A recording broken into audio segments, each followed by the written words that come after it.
your thoughts. I hate Brenda, and a bad guy hit me in the shin, and I peed all in my pants.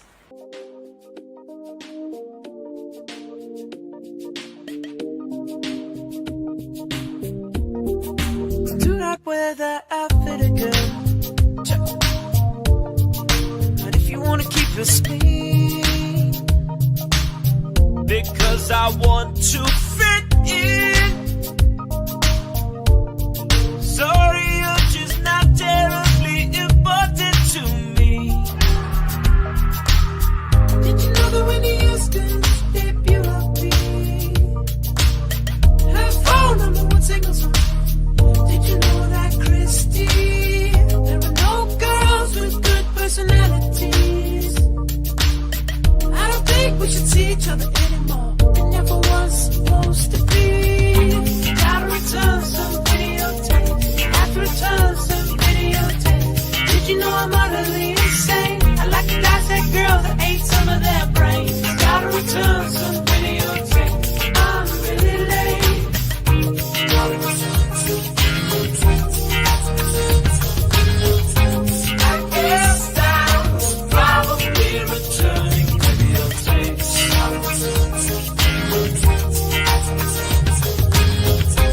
I guess I was probably returning videotapes.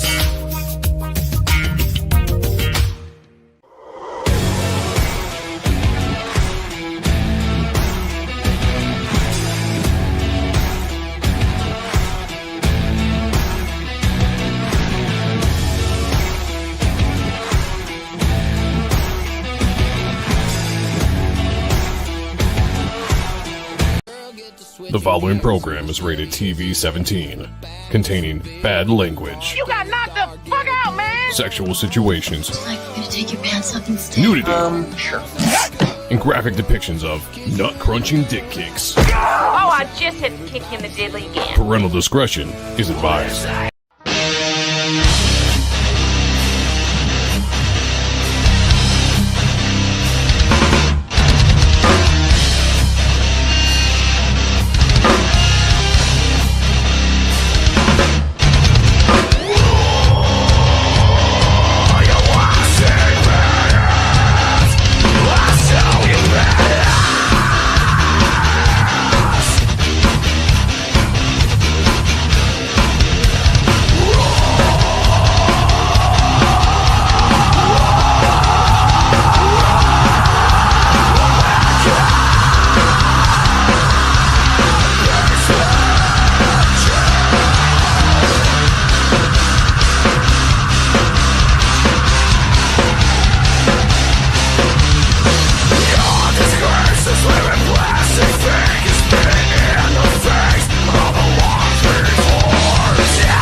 All right, what is going on, everybody? Welcome to the Ronin Joe Show, episode 37. I am your host, Ronin Joe, ready to get your week kick-started here with the most entertaining show on Sunday that you are going to find. I see people are still filing in here in the chat. It's good to see everybody here.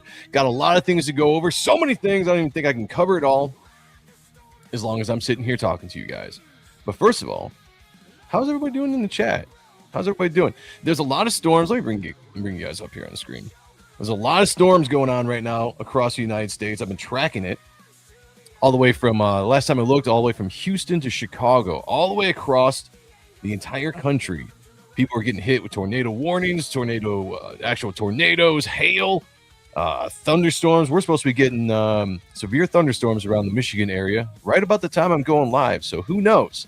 You might hear a little bit of thunder. I'm hoping to keep the power though. But shout out to everybody that's dealing with the storms. Stay safe out there. That's for sure. It's been a weird, I don't believe in the whole global warming or climate change stuff. I think a lot of that stuff is overblown.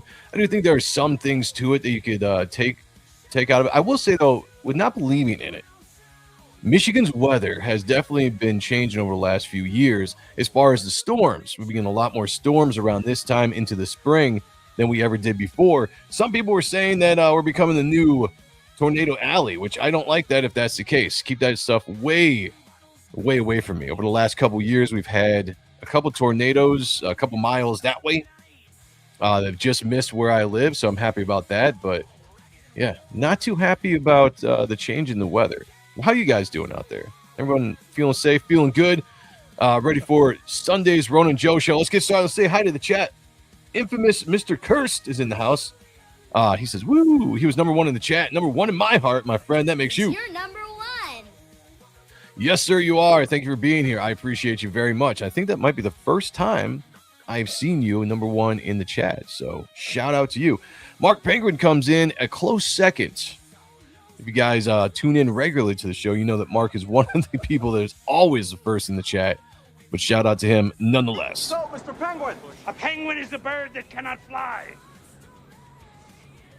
I am a man. I have a name. And his name is Mark Penguin. Welcome. Got Repairman Jack in the house. Shite. I like it. KO Joe's in the house says, greetings from Raleigh, North Carolina. Greetings to you, man. I hope you're doing well. We have Pizza in the house. Says hello. Good to see you, man. Been a second. Hope you are doing well. Sheldon Martin, I do believe, is the first member in the chat tonight. You know that first members get this. Oh my God! I'm sorry. I can't stop coming. I'm sorry. Oh, it feels so good. Pegging isn't new for me, friendo, but it is for Disney. Yep, hit that one a little early. It feels so good to have the chat, or the members in the chat tonight. Shout out to Sheldon. Good to see you, bro. What do we got? Who have I missed? Kayla's in the house. Good to see you. It's like you changed your avatar between that and this. Look at that. That's that. That's that. That's that. That's that. Craziness. Throwing me for a loop there. But shout out to Kayla. One of these days when we get real good word that she's ready to do some regular streaming, we have a new show called The Grift that we will be starting with me, Sean, and Kayla. It'll be pretty fun on Thursdays at 10 p.m., so stay tuned for that. We're working towards it. Ace is in the house. What's going on, man? Good to see you. Appreciate you. Let's see where we got here. Zebra Comics. What up? What up with you? Hope you're doing well. Thank you for joining us tonight. Oh, sweet. Yeah, she got the battery, so that means that she's going to be able to stream here pretty soon. I'm liking it. I'm doing well indeed. Face red, smiling live. All right. I like that. Kayla says climate change is real. The narrative behind it is false, although dragons are greater than dinosaurs. I see what you're saying. No, yes. That's a whole other thing we could go into. But the narrative is what I don't believe in. That's what I push back in on, for the most part, in general, is the narrative. Do me a favor, guys. Hit the like button. If you haven't yet, please subscribe to the channel. Share this out. Let people know that we're live. Get in here and join in on the conversation here on the YouTube side of things, as we are going to be live here for the next hour and a half or so, depending on how things are going. I know there's a lot of people streaming tonight, so I do appreciate that you are spending your much hard-earned minutes on YouTube with me, Ronin Joe. Thank you. Thank you very much. I thought dragons were dinosaurs. Don't tell Kayla that. You're going to start a whole nother conversation, and it's going to dominate the chat. Yep, see, it's starting already. Starting already. There we go. I've lost the chat. It's just going to be all dragon and dinosaur talk now. See if we can get it back. Hey, I believe in dragons. I'm one of the first people I know, because I hadn't met Kayla yet, that believe the dragons were real. You know, maybe not exactly how you see depicted in the movies and stuff, but I do believe the dragons absolutely were real. There's too many depictions of them in different cultures throughout history for it to be fake. That's just what I believe. But dinosaurs don't have wings, right? I mean, some did. That's a crazy conversation. There's so much stuff to get into. What dinosaurs were real, what aren't real, you know, what bones were put together and made like a fake dinosaur and all this kind of stuff. It's such a big conversation. There were two people in the 1800s that brought in real life fake bones. Brought in real and fake bones. Yes, that's the problem with the whole thing. All of that, there are, you know, forgeries, frauds out there that fool people for years. It's kind of disappointing too. Like, I read somewhere that the long necks weren't real. They were like debunked at some point in history. I don't know. I'd have to look all that stuff up again. I just choose to believe what I want to believe based on evidence that I have seen. Anyhow, guys, Anyhow, guys, I got a new sneak peek of some Joe's stuff he's working on. You guys better be ready. Yes, that's right. I am launching March 28th. The preview book for Reaper Destroyer issue 2 is launching on my own website that I will show you guys a little bit of my progress later on in the night. But I hope you guys join me on the 28th. It's a Saturday. I'm going to probably be launching at noon. Going to have a fun show, a lot of friends on, have a good time, and we'll see if we can get that campaign going. Are dinosaurs for boys, but dragons are for men? I could see that. All around. Dinosaurs, dragons. It's universal. You know, it's not a guy-girl thing. It's all. For all. Let's jump into this. Pedro Pascal. I was gonna bring this up about celebrities pretending to be straight when they are absolutely not. Let me bring this up. I don't need to hear this sound. Let me bring that down. The Oscars are going on, apparently. I don't know, because I don't keep track of it at all. But apparently a lot of the Avengers, dragons belong to me, says Kayla. Oh, God, here we go. See? You see what you started, Zever? You see what you started? The Oscars are going on, and some things are leaking out here. Pedro Pascal, we all know, is the star of Mandalorian. He also plays Mr. Fantastic. That weird dude in The Last of Us. A bunch of stuff, you know. Walking the red carpet, and I got to say, mannerisms. I don't know how he can pull off this straight narrative for too much longer. He also shaved his mustache. What do you guys think about that? I paused it at the wrong point. Yeah, whatever you pronounce that name. Oberyn? Martell, Game of Thrones. That's actually the only thing I've seen besides The Mandalorian that I actually liked him in was the Game of Thrones. And it sucked when he got his head crushed by the Mountain. Is that his name? The Mountain? That was a brutal scene. I did not see that come when I was first watching it. But this is, how much longer is this going to be able to be hidden here? I talked before about the masculinity in Hollywood, how it's really going downhill. And when you're propping up people like this, as far as, and do whatever you want in life. This is not a condemnation of whatever you want to do in life. It's your life. You live it. You do what you want. But as far as actors to look up to, action actors, high T, as we talk about on this show, this just isn't it. That's not it. I saw that. I was like, it's got to be. I've seen a video of him walking with holding hands with another man. It's like, it's got to be, you know, just come out and say it. Just embrace what you are, man. Industry plant. Yeah. I mean, they're all out there. When's the last time, I'm going to ask you, chat, and I want to answer on this. When is the last time that we had a high T macho male actor, let's just say action-based, right? Action-based male actor that have taken on whatever roles. When's the last time you can remember that? Because for me, it goes far, far back. To probably the 90s, early 2000s, maybe. That's what I'm thinking. A thespian? I like that. Did I pronounce that right? Yeah, I pronounced that. Thespians. That's why they wouldn't nominate anything from the Night of the Seven Kingdoms. I still haven't watched that. It's straight, masculine, and wholesome. Michael B. Jordan, has potential. It's not a bad. Okay, that's not a bad call. It's not a bad call. I could get down with being convinced on that. Modern day Michael B. Jordan. He's done some things. We were talking about this on another show I was on. I think it was Hard Art a couple weeks ago. That we don't have any Henry Cavill. Yes, I'll agree with you on that. Henry Cavill, but he doesn't get the good roles. He needs a really good role, and he needs to just do action movies. You know, he needs to really. I mean, he's in his 40s. I think he's about my age, 44, 45, something like that.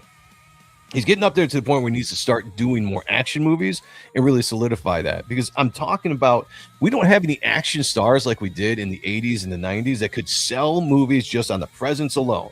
No Arnold Schwarzeneggers, no Bruce Willis's, no Jean-Claude Van Damme, ECW, shout out.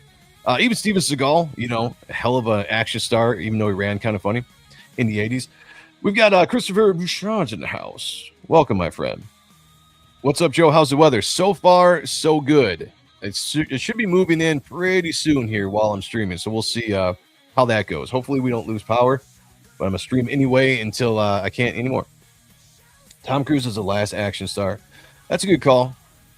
The only thing about Tom Cruise is that he's just stature-wise, he's not an imposing action star. You know, like, he's been great with keeping the action franchises going. Mission Impossible, obviously been doing for years, but a bunch of the other. What do you do? He did the Reacher, right? Reacher before it became that TV show. Didn't he do? I don't know. I can't remember, but he has. Yeah. He's kept it going for a while. But all right, let's take Arnold Schwarzenegger. When that dude was box office draw, no matter what he did, was putting asses in seats. Do we have a actor like that can do that? That can put asses in seats anymore? Because I don't think we do. Kirk Warren says the Reacher guy looks the part, but he parrots whatever his agent PR firm tells him to say, mostly leftist stuff. Yeah, I noticed that too. As far as being supposedly someone that was closer to the right in ideology and thinking, he seems to come out and align with the left a lot, which is that's concerning when it's just, I mean, do what you want in life. I don't care. But it's concerning when you're going out there and spouting leftist narratives when you don't need to. You could act, you just do your thing. Get back to doing that. But he has a potential, but he needs better roles. Some of these guys that have potential, even like Henry Cavill, they need better roles to showcase that. You know, so maybe they will. Repairman Jack says, "Hello, Comics Gate. Hello to you." Rick Saylor, I missed you in here. Says, "What's up, everyone? What is up to you? Member of the chat, Rick Saylor." The common thread in all of my failed schemes is human stupidity. People are just too stupid to accept me as their leader. I've said it for years now. We need to smarten up. Rick Saylor's the man. 2028. Let's go. Okay, yeah, he did 2 Reacher films. That's what I thought. I think I only saw the first one.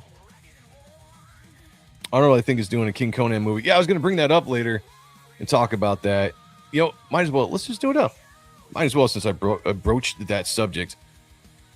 And I am willing to just jump into what the chat wants to talk about. All right, let me find the article. Schwarzenegger. Most recognized action star, I would say, of our generations. Maybe, definitely my generation.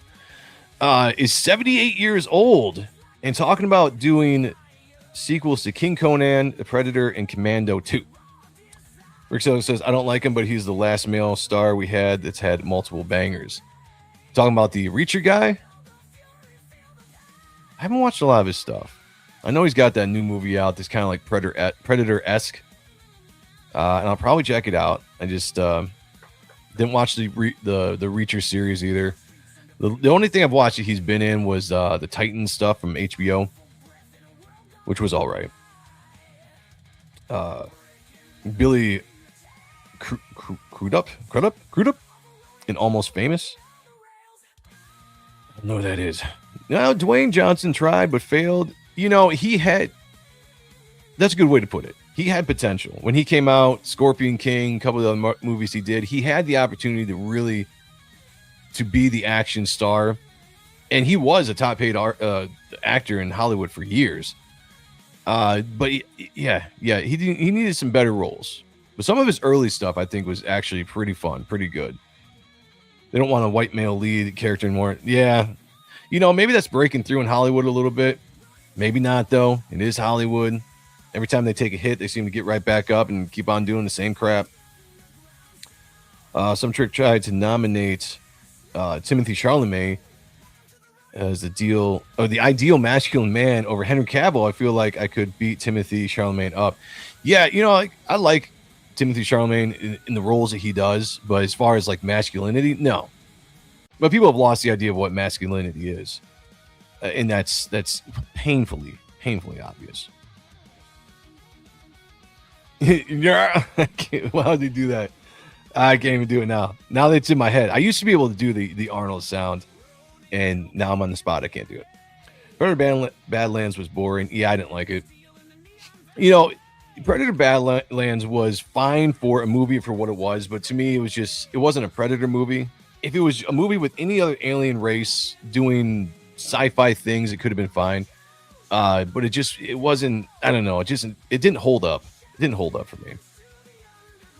I think superhero movies ruined action movies, possibly, but action movies were kind of going out before the superhero movies really took over. I mean, they were dying out in the late 90s. I think the last craze of action movies, you know, like Nicolas Cage with The Rock, Face Off, Con Air, you know, Schwarzenegger was still doing Eraser in the 90s, mid to late 90s. I can't think of anything that was really like impactful after those movies. I think Hollywood killed the action movies more than comic book movies. Although comic book movies came along and took over that niche, but Arnold should get his son Joseph to play young Conan, and he could do. That's actually not a bad idea. Not a bad. Yeah, he was never gonna be good in acting. He was always just too goofy. I mean, even in his wrestling days, he's just too goofy. There's no way he was ever gonna be a good action actor. Jason's, yeah, but he needs better roles. He was great carrying on the action movies, the beat 'em up movies, martial arts, and all that stuff. He was great at that, but he never landed a role that was like John Woo, right, or John Wick by Keanu Reeves. Probably the closest we have now to a bona fide action star. Keanu Reeves, if he just keeps doing action movies till the time he retires, I think he's got a niche there. He could do it. Oh, shit, you're right there. Sorry. I didn't even see that. I'm talking away. You made the point for me. Watched Badlands last week. My daughter came in partway through and stayed until the end. She loved it. I was surprised. Good. Nice. Like I said, it wasn't a bad movie for being a movie for what it was, but there were a lot of things about it that I didn't like. It's hard to take the Predator serious when they have to show emotion. You kind of take the mystique of the character out when they have to show the broader range of emotions like humans. I don't like that. I want my Predator being the villain that stalks the hero that has to fight him at the end.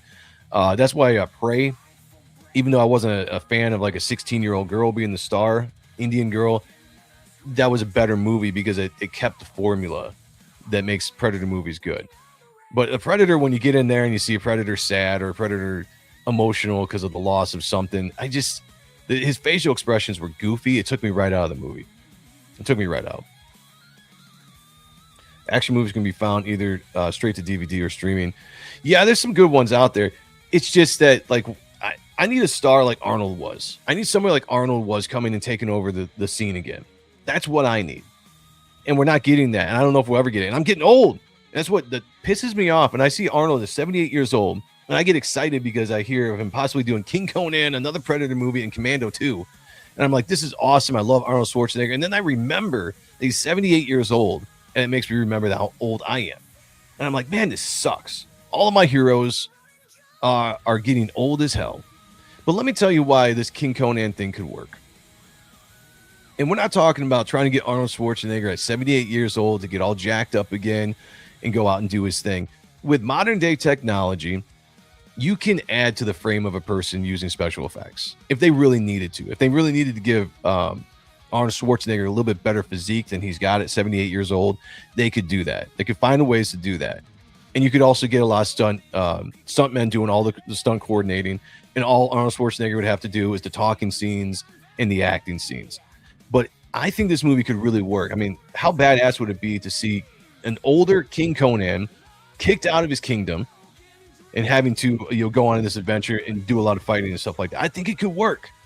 I think it really could if they do it right. If they do it right, and I say this all the time. It's always the caveat. If they could do it right, this movie could be badass, and I would love it. I would love it. Let's see what we're saying here. We got I-974 says she loved Avatar and Monster Hunter. So in ways, I'm not surprised. I think that the other Predator movies would be a bit much for her. Yeah, this one, the Badlands one, was definitely geared more to family friendly. I don't know. Was it rated R? I mean, it was violent, but it didn't really have like violence in it because you're talking about aliens and, so that's a movie I would show to my daughter, and she's 7. I would have no problem with her watching Predator Badlands, but I would never show her the original or Predator 2, at all. I mean, those movies are just classic, but gory. Tony Jaa, I think I know who you're talking about, but I'm not quite sure. I'd have to see a picture of him. Yeah, I didn't know how much like a teen Breck. Wait, yeah, I didn't know. Oh, yeah, how much like a teen Breck was. Yeah, I wasn't a fan of that. That's the thing that kind of took me out. Richard Brinkley's in the house. What up? Says, how come Joe isn't on Comicsgate Kings right now? Well, they're not doing the Kings. I think they're doing Comicsgate Live.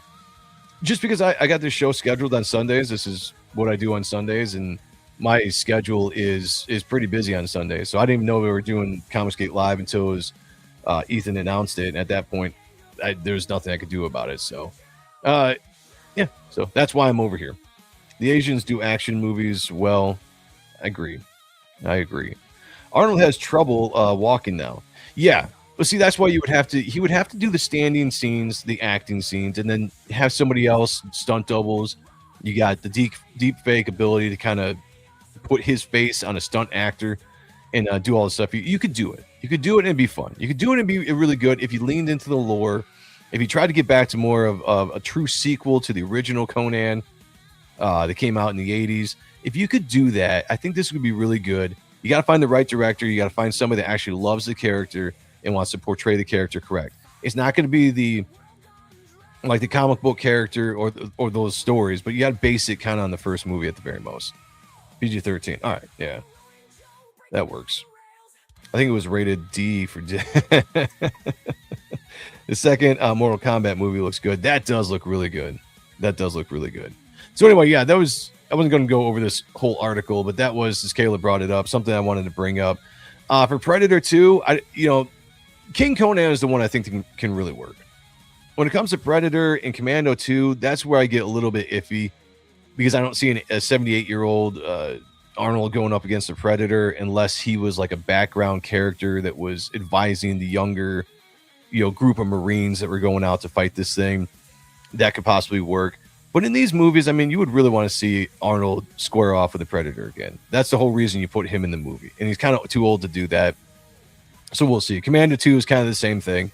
I think he's too old to do that unless you went the way of like Rambo or John Rambo, whatever that last Rambo movie was that Sylvester Stallone did, which was actually pretty decent. If you went that direction, you might be able to do it. But I think he's kind of old for all those, except for King Conan. I think that's really the one that I'm leaning to. It could be good, and they could do it well. So King Conan is my vote for that. We'll see. That's a great. Yeah, she dropped off a cliff. Although there was a period of time in the 90s, she was hot. What movie was it? Was it Poison Ivy 2 that she showed her tits? I don't know. She was hot at one point. I like to remember her as that person and not the crazy person that she became. They could use Arnold like they did in the Expendables. Yeah, they could do that as well. I mean, there's ways around it. There's definitely ways around it. It's just what is good, right? What is good was going to work. Ethan just started the stream today. Ethan streams all the time. Been doing a lot of drawing streams, which I've enjoyed watching those. They've been pretty cool. Let's see what we're saying here. Okay. All right. Let's do this. I wasn't planning on jumping into that real quick. Let's get back to, so we're doing the Pedro Pascal stuff.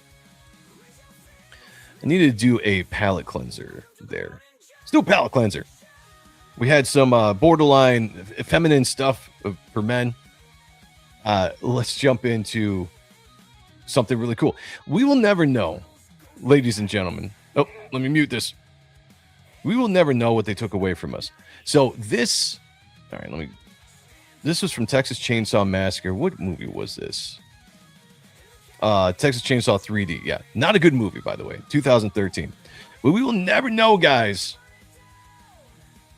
what could have been, because this was taken away from us. It says in this scene, Alexandra, I can't pronounce that last name, Daddario, offered to perform topless, but the director deemed it unjustified and unnecessary. I speak of homosexuals in Hollywood, right there. Anyone who sees her assets knows it would have added quality to the film. The director ended up in the trash heap of history after this movie. That's 100% true. We don't need to hear the sound on this. I'm just going to play this for a second. And you tell me if this scene would have been better with a little bit of a topless action going on. Because I think it would have. When I watched this, I was like, why are we not doing this? Why are we not doing this? This hot actress right here. And it was such a tease, right? You know, because everything's right there. But this actress was willing to do it for you guys. For the male gaze, not the gaze, the male gaze. She was willing to do it for you. You know what I'm saying? And this is heartbreaking, what they took away from us. I want you to ponder this for a second. Just ponder that for a second. They took that away from us. It's horrible. It's absolutely horrible. Another franchise ruined, yeah. Yeah, boycott now. Boycott now until we get that scene reshot and put into the movie. They glued her shirt to her body. Yeah, they taped it down, they glued it, they did whatever they could to make sure that her assets didn't pop out.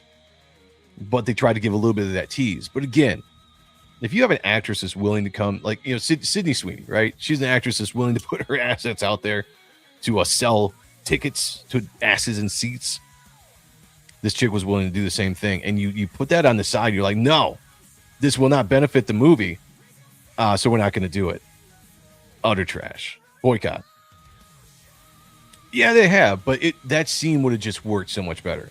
Like, I'm watching that movie, I'm like, okay, it's an okay movie. The ending sucked. It's just like a typical, Chainsaw Massacre movie. There's nothing special about it. And that scene popped up. You know, we're talking about revealing the assets in that scene. Now you're talking about that movie going from like a 6 to an 8, and the ranking just rated on that alone. And you probably would have sold a lot more tickets. And I don't know if she had done that before. I know she has since then. What, True Detective? Was it True Detective season 1, I think. She did that. Ethan's detail shakes my ADHD part.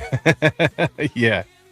No, it is. He does a lot of great detail on his artwork. I like those draw streams, that's for sure. 6 to an 8, more like 6 to midnight. I was waiting for somebody to make that joke. And Sheldon came through and knocked that out of the park. So we'll give him the gong. Yeah. Yes. Yeah, I need to get the rim shot in there. Where'd the rim shot go? Oh, I've got it on the other screen. It won't come up. That's why. Yeah, that's a drop the ball moment for me.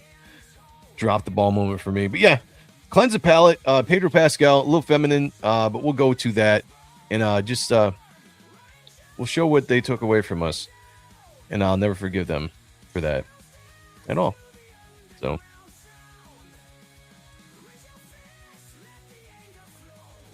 Okay. Why do I hear an echo? There we go. Okay. Taken care of. I don't know why that echo came through. I don't know if you guys heard that, but I heard it and it was bugging the piss out of me. There have been way too many things online that I've seen that are dumb. And then there are things that I've seen that really they strike my funny bone. And this is one of them. Imagine having a kid. I'm sure this is all staged, obviously. But imagine having a kid this clumsy. Let's check it out.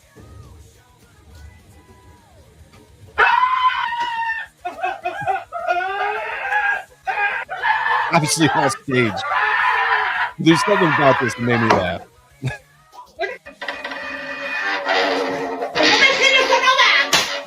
Oh,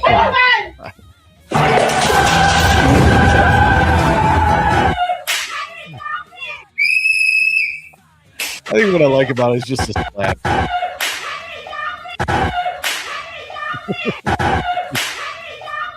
don't even know if she's really making contact, but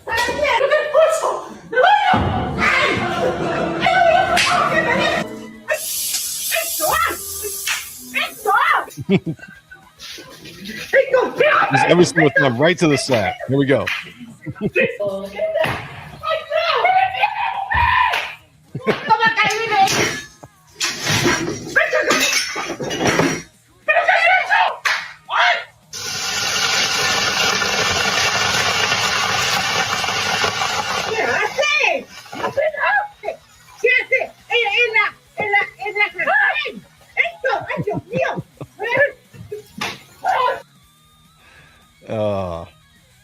Very, very few times I actually find things on the internet that are funny to me.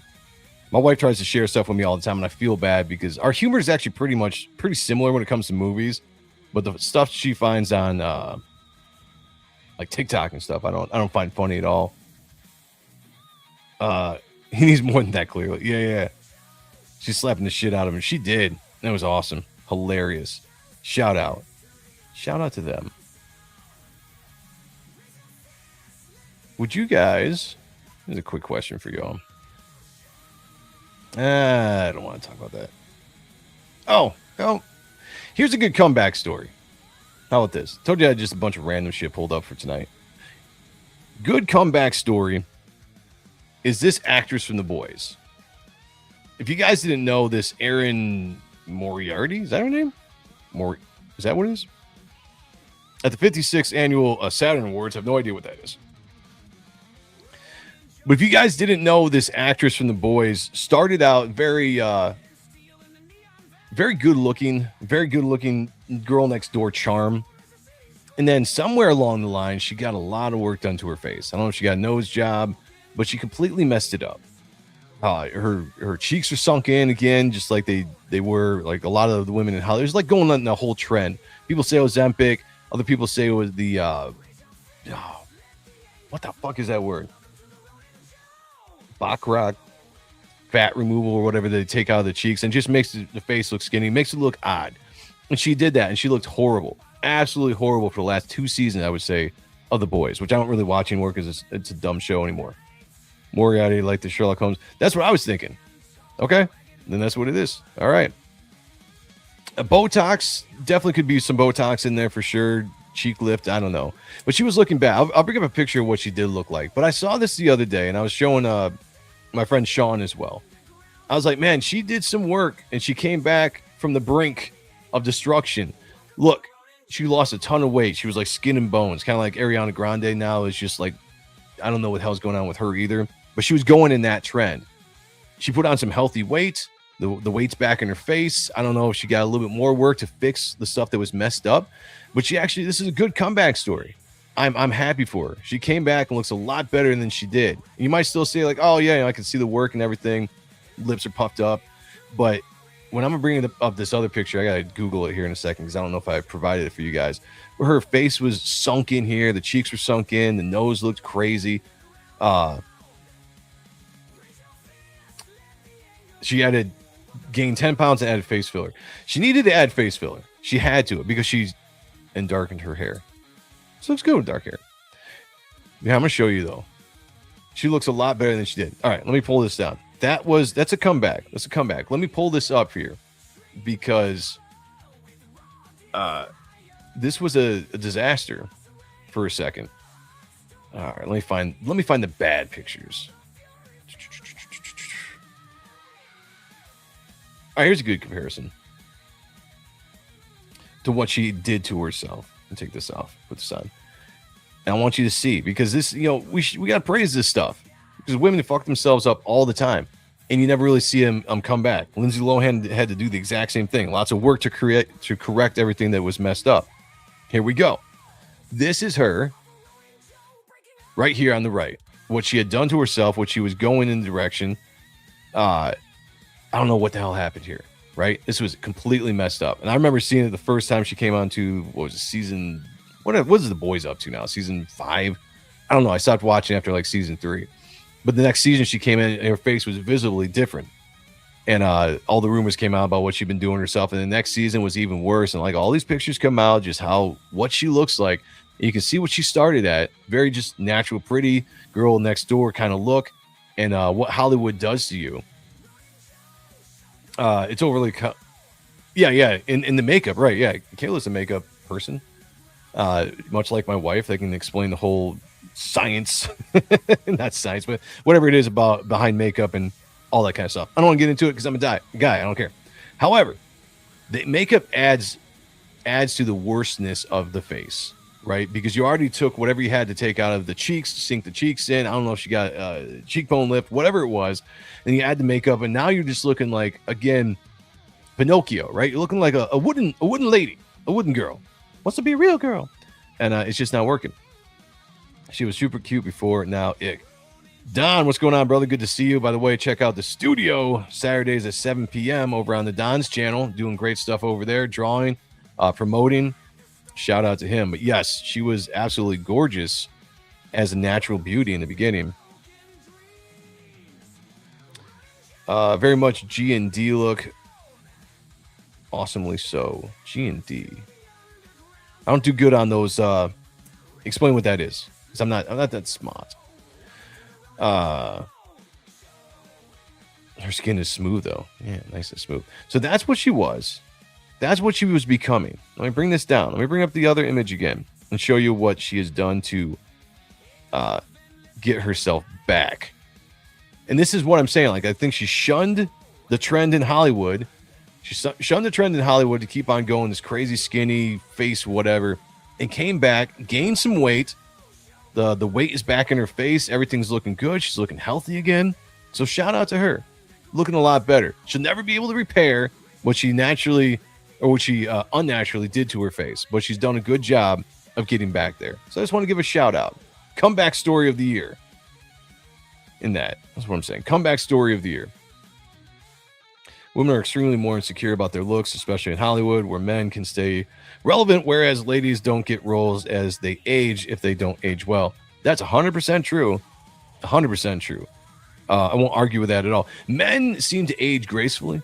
The older men get, the gray hair, they start looking a little bit more distinguished, defined, and it's a thing. They can get away with it.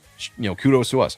Unfortunately for women, looks are everything, which is why I'm saying, like, when you got them, you got to use it. But if you can age gracefully, naturally, without doing all the stuff that Hollywood does out there, more power to you. Monica Bellucci, I saw a picture of her the other day. I think on one of the last shows I did. It was a comparison between Monica Bellucci and Demi Moore. And they were both the same age. Demi Moore looks like skin and bones, Ozempic, whatever you want to say. And Monica Bellucci looks absolutely gorgeous at 62 years old. A little bit thicker, but absolutely gorgeous still at 62. Shout out to her. Keep doing that. Gracefully aged women, ladies out there, looks a lot better than trying to keep your youth. That's all I got to say. Okay. Oh, girl next door. Thank you. No, yeah. The problem is that I can't figure that shit out. I mean, it is true that I'm dyslexic. It's a running joke where it doesn't bother me as much as I claim it does. But there are things that get me, and when you just put letters together, I have no idea how to break those down into a sentence or words. That's my thing. So I always have to have you guys explain it to me, which I do appreciate that you do. And now I feel like an idiot because I'm like, oh yeah, girl, I could have figured that out. It's crazy that Brie Larson never got any work done. Didn't she get a boob job? I swear that she got like a little bit of an enhancement there. I could be wrong. Which I'm fine with.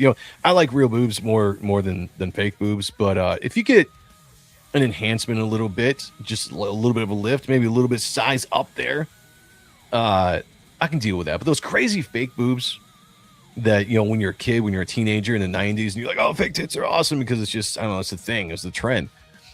That stuff is just like, I can't do it anymore. No. Give me real. All right. I'll take cook gracefully. Cook. I don't know what that means. The lady from Weird Science is still looking nice. Nice. I haven't seen her in a long time. She's got to be pretty old by now, right? I'd imagine. 60s, maybe? Maybe older than that? I don't know. Yeah, I can't read. Yeah, see, Rachel knows. Dyslexia. It's a real thing, people. I'm disabled. It's stuff we have to deal with. All right. It's a serious thing. Let's not joke about it. Iodine says Demi Moore was so plainly pretty when she was young. About last night. Oh, yeah, even without the fake tatas. She was a really beautiful woman before she got her fake tits. Even after she got her fake tits, she was awesome. Striptease was great. I had lots of good memories as a teenager with that movie. Weird my comment isn't showing up on the stream. Really? I see that one. Done. I see the one where he said she was super cute before, now ick. So those are the only ones I see. Well, hopefully they pop up there. They all get work done in Hollywood, and if not work the best doctors, dermatologists. Yeah. Having money helps. You know, you gotta get fit for a movie. You gotta lose weight, bulk up. If you're a guy, get ripped. You know, it's nice to have that money for the trainers to have the time and ability to do that. You know, it's a perk they get, but use it in a healthy way. You know, like the whole plastic surgery. The thing I don't like to see plastic surgery done to any women in Hollywood, but younger women, they're in their 30s that don't need to be getting it.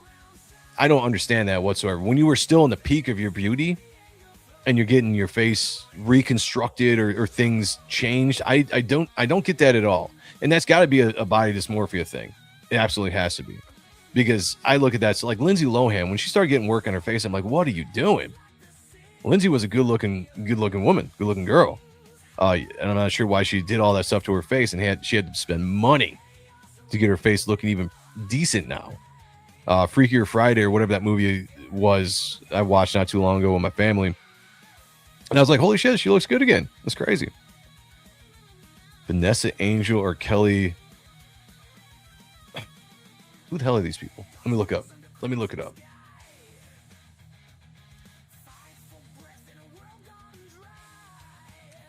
Vanessa Angel. Oh. Why does she look familiar? Is that the chick from No. Who's this from? Elizabeth Hurley. Elizabeth Hurley all day long. Elizabeth Hurley is one of those women. Let's look it up. One of those women who, if she's had any work done, is very subtle and still looks absolutely gorgeous. And she's in her 60s, I want to say.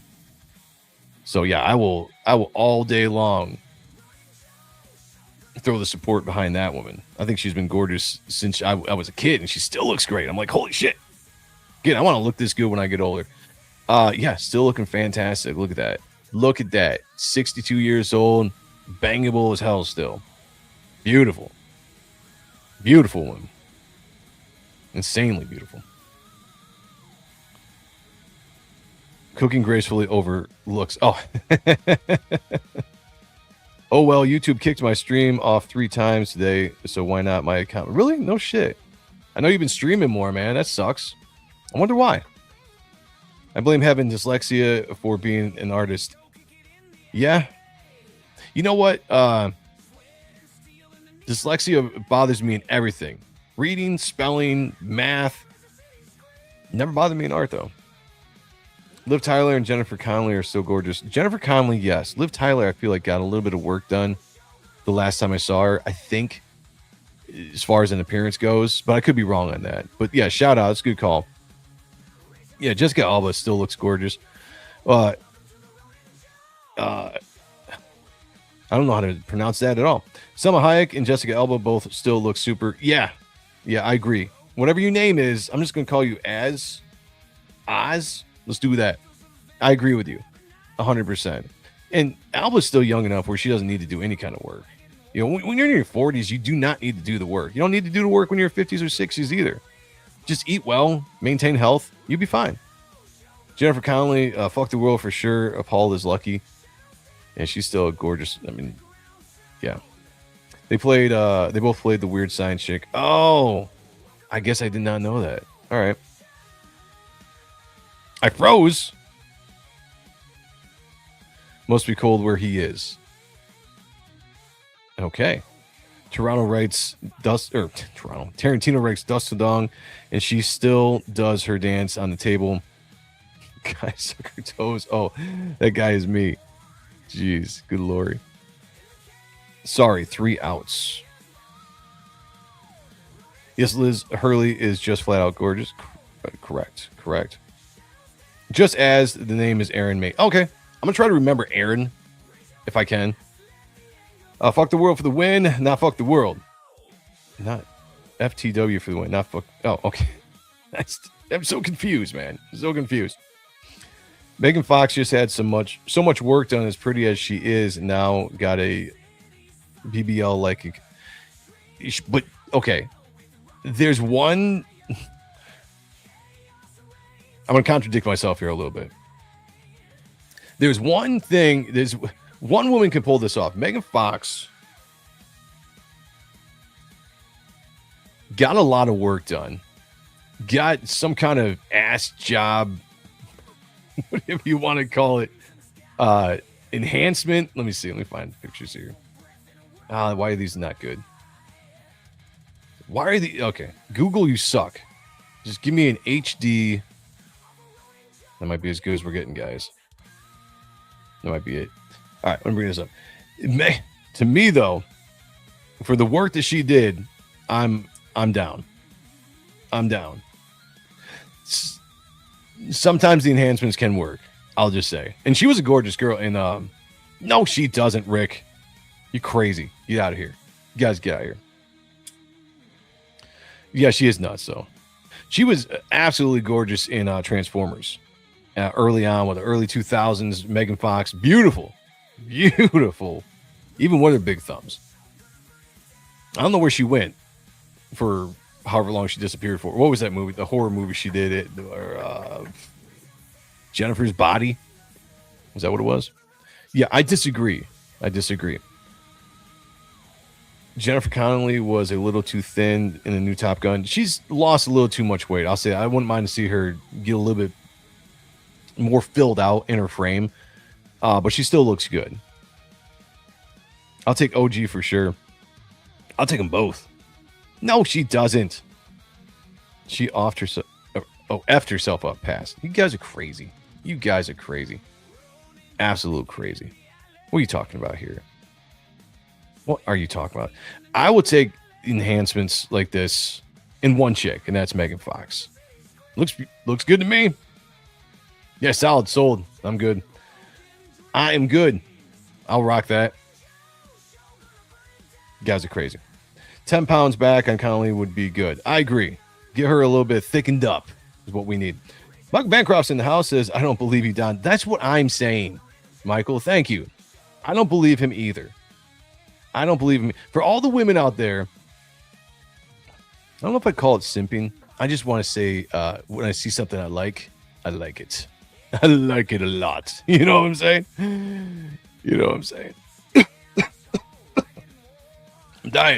I'm dying. It's coming around. Yeah. No, I'm booing the chat. Everybody except for Bancroft. That bikini top is clearly too small for her. Just terrible. I know. She needs to lose it. 95% of guys sim for Megan Fox. It's probably the tits. Yep. Adana Delaney is one that kind of went underground, but she was gorgeous too. Who is she? 80% of women want to look like her. Well, I don't want anybody to look like her. Like everybody women look like yourselves. Be confident in who you are and look like yourselves. But I'll just say, as a fan of the female body, I approve. I approve very much. Don says, let's see what he says here. Megan Fox looks like a plastic doll. She was beautiful and natural before. Now, not so much. I'm going to take both versions, to be honest with you. I'll take the natural Megan Fox from the 2000s, and I will take this return Megan Fox, whatever she is now. I got no problems with it, and we'll go with that. We'll go with that. How many of you guys were a fan of Malcolm in the Middle growing up? Depends on how old you were. How old you were when this came out. I was a teenager, I think, when it came out. I enjoyed the humor as a teenager, but I could still get into it. She did look better in her early 20s, but she does. But so does, yeah. Yeah. I remember what I looked like in my early 20s, Bancroft. You know, talking about, you should have seen the physique. I wish I had pictures to show everybody like how badass I was. Picture me naked, everybody. Just do it.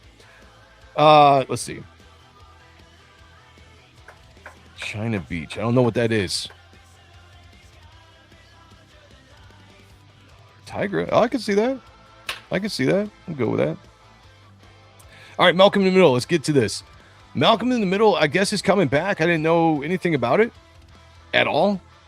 So let's check out this trailer, which I think it looks pretty funny. We'll see how they capture the feeling of the 90s with this show. Let's go. You know, I can call back later. Come on, Dewey. You've seen this like 1,000 times. Undergrowth. Wait, that was Dewey? Wait, hold on a second. Not that I want to see Michael Cranston's undercarriage there. That's holy shit. Is that the original actor? Wow. Everybody looks way older except for the guy that plays Malcolm. He still looks look at that. He still looks like he's freaking 15 or something. You know? Got Mo Biggs in the chat. What's going on, Mo? Good to see you. Hope you're doing well. Hey, Mo! Mo! What? I finished the drawer. What do you want me to do, kiss you? Well, go on, put it over there. It's one of those shows. It always is when Mo Biggs is in the chat. Says Dewey refused to do the show, so if that's him, it's probably just a short cameo. Okay. I was gonna say, because I feel like I didn't see him in the trailer until just then. So maybe that's him. I have to look up the cast. But here we go. Different. But hey, everything about me is different. I have a girlfriend. And the best thing in the whole world, my daughter Leah. Dad, quit it. My life is fantastic now. All I have to do is stay completely away from my family. I like this story. I like the idea that he's grown up, he's moved away. He's got this, although it's kind of weird that he's got this wife, or at least girlfriend, he's got a daughter. And I'm assuming he hasn't seen his family in a while. I feel like this entire series is about him going back and introducing his family, or his new family, to his parents and everything, which looks funny, but it's kind of odd. We just found out that Malcolm has been intentional. She still looks pretty decent. Not that she was ever very attractive, but I'm just saying, like, the amount of work that she may have done doesn't look like too crazy. You know, maybe around the cheek area and stuff like that. But she doesn't look horrible. She's got to be like, what, late 60s? Maybe? Hiding himself from this family. I'm not saying I want to bang her. I'm just saying, you know. For years. Let's just take that back before the chat goes crazy. Like, I'm not saying that she's hot or anything. You all just calm down. I'm just saying she looks all right for her age. Leave me alone. The fuck? I think we all knew Malcolm would. Like, who's that? That's his older brother, right? I think that's the same actor who played his older brother. Eventually betray us. By comparison, Reese looks pretty good. This family's non-stop antisocial behavior and mindless, myopic priorities are toxic to me. Can I at least give you a hug? Not this quick. I'd tell you, Bryan Cranston is such a good comedic actor. Politics aside, because I can't stand like his political stuff.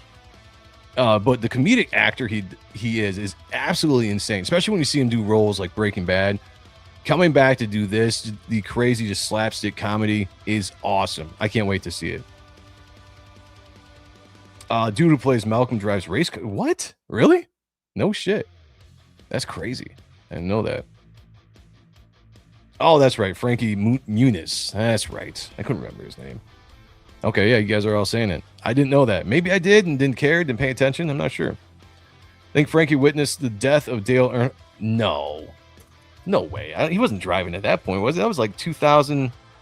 When did Earnhardt die? 2002? 2001? Right? She looks a little bit better than the villain from Weapons. Oh, my God. Oh, my God. USA wins. All right, let's go. It's canon that Breaking Bad was just a nightmare that Hal had in Malcolm in the Middle. I saw that. What was that? Was that just like a skit that they did? Well, I've seen that on YouTube before, and I'm down for it. I'm down for it if that's the way they want to go. We can play it. Fan theories. Let's just do it. You have to make peace with your family. It's not just mom and dad. It's so much worse with my brothers. You have brothers. Now, who's dying here? They better not. Let's see. Who's in the... Can't tell. I'll be pissed if they kill off any of the parents, though. Like, this show only works with all the actors coming back. Maybe not Dewey, but it only works with the main core family coming back with that chemistry. So hopefully this is something completely different. It's not just mom and dad. It's so much worse with my brothers. You have brothers. Oh, Bancroft said it was a skit they added on the Breaking Bad DVD. Okay, that makes sense because I've seen it before on YouTube and I had no idea where it was from, but I liked it.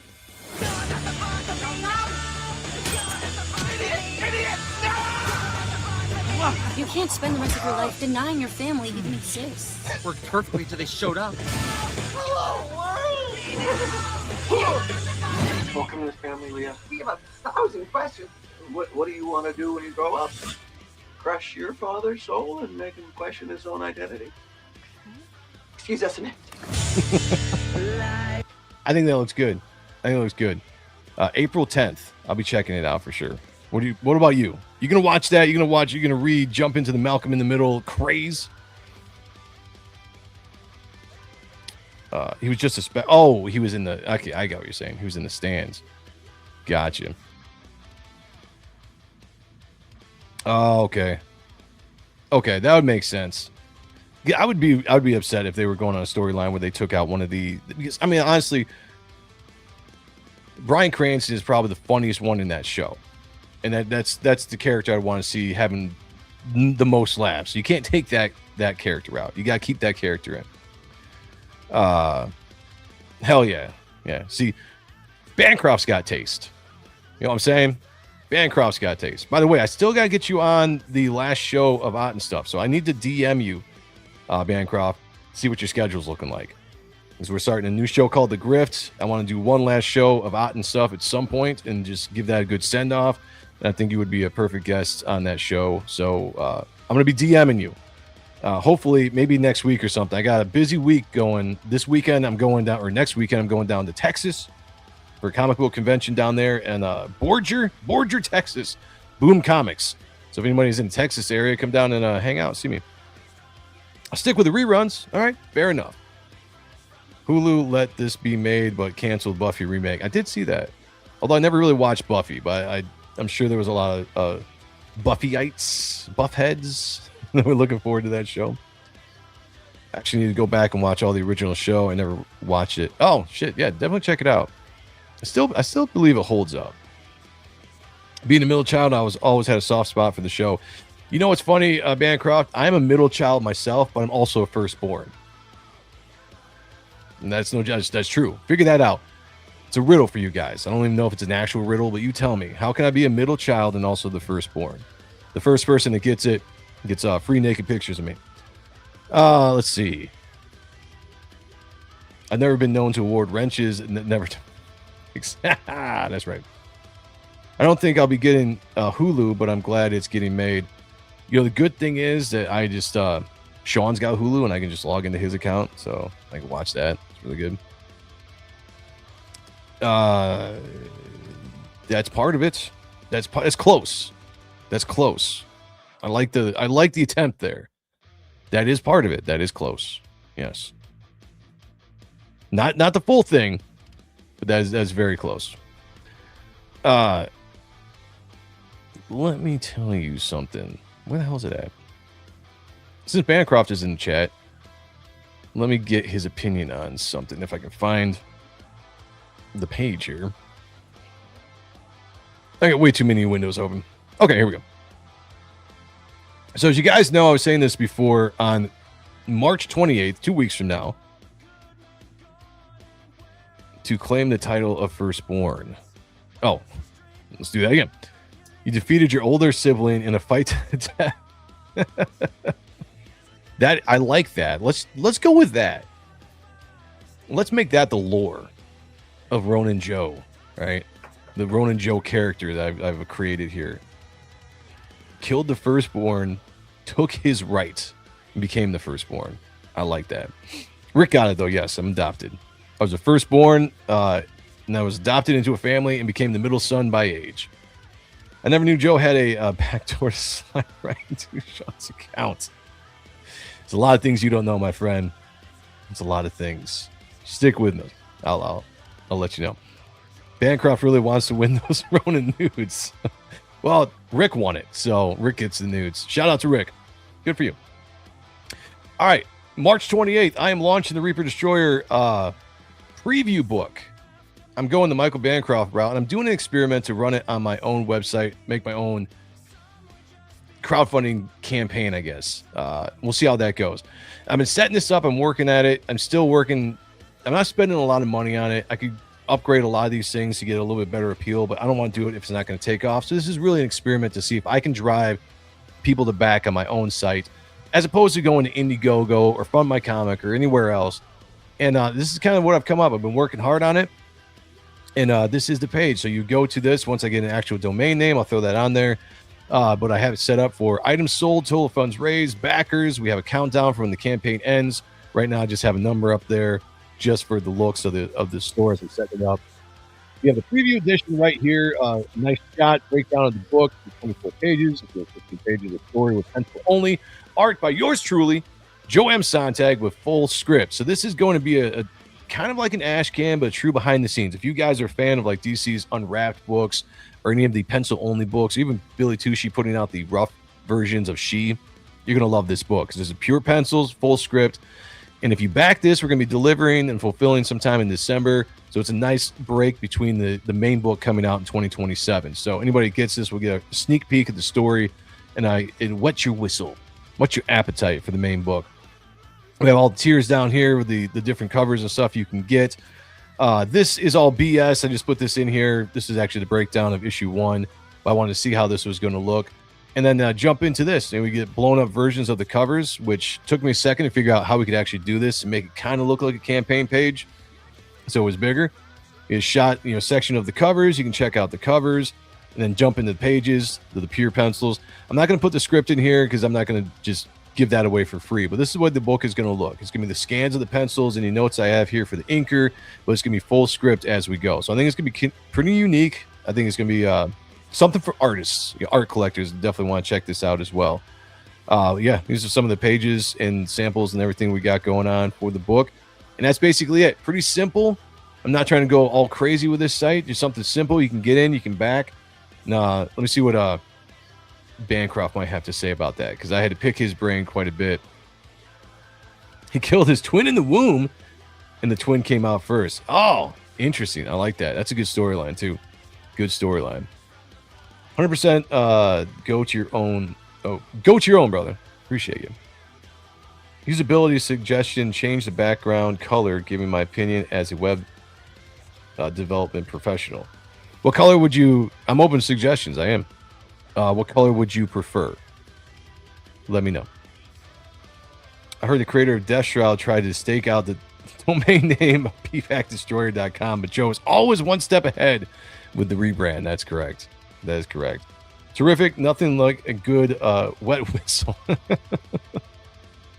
Not enough contrast with the white text on the gray gradient. Okay. I don't like that. I'm kind of limited a little bit in what I'm doing with the store, because I'm limited to the way that it's built, because this is not like a code store, which I guess you could if you know how to code, which I do not know how to do. But yeah, I'm gonna take that. I'm down for suggestions, man. Hit me up, X Joe M Sonntag 1. You can DM me any kind of suggestions, and I will definitely take a look at it for sure. The only web developer we listen to around here is Peter Parker. I like it. Just in the first section. All right, so just in this section with the totals and stuff, or this section down here. I will wait your opinion. But that is it. March 28th. Mark your calendars. We're going to be, we're going to experiment to see how this campaign does on this website that nobody's familiar with. And if this does decent, then I'm going to do the main campaign, Reaper Destroyer 2, on May 15th on this site as well, redesign it. I'm really trying to find a way not to have to go to Indiegogo or fund my comic and drive sales more to my own website. So check that out if you guys get a chance. I'll be letting you guys see more of it as we get closer to the 28th, which is 2 weeks away. 2 weeks, guys. Let's go. Rachel Brinkley is in the chat, and I thought she would probably get a kick out of this, so I'm glad she's here. I saw this specifically. I was like, I'm going to bring this up in the next show because I know Rachel is a big wrestling fan. I saw this the other day. I'm sure this is a skit, but I thought it was hilarious. We all know that the guy that plays Kane, which, what's his name now? What's his real name?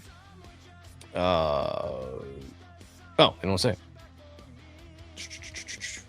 This man, Kane, went into full character during a speech as mayor and put somebody through a table. So if you guys don't know, he quit wrestling, went into politics. He's a mayor somewhere. I'm not sure where.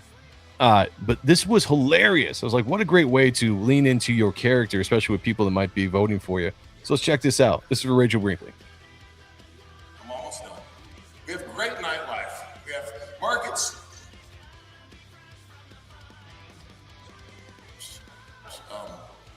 You know who I am, right? Well, yeah, I'm mayor. That's not all. So apparently somebody's trying to kick him off. Said, I'm not mayor. If you can't hear, he said, you know who I am, right? He's like, I'm mayor, but that's not all.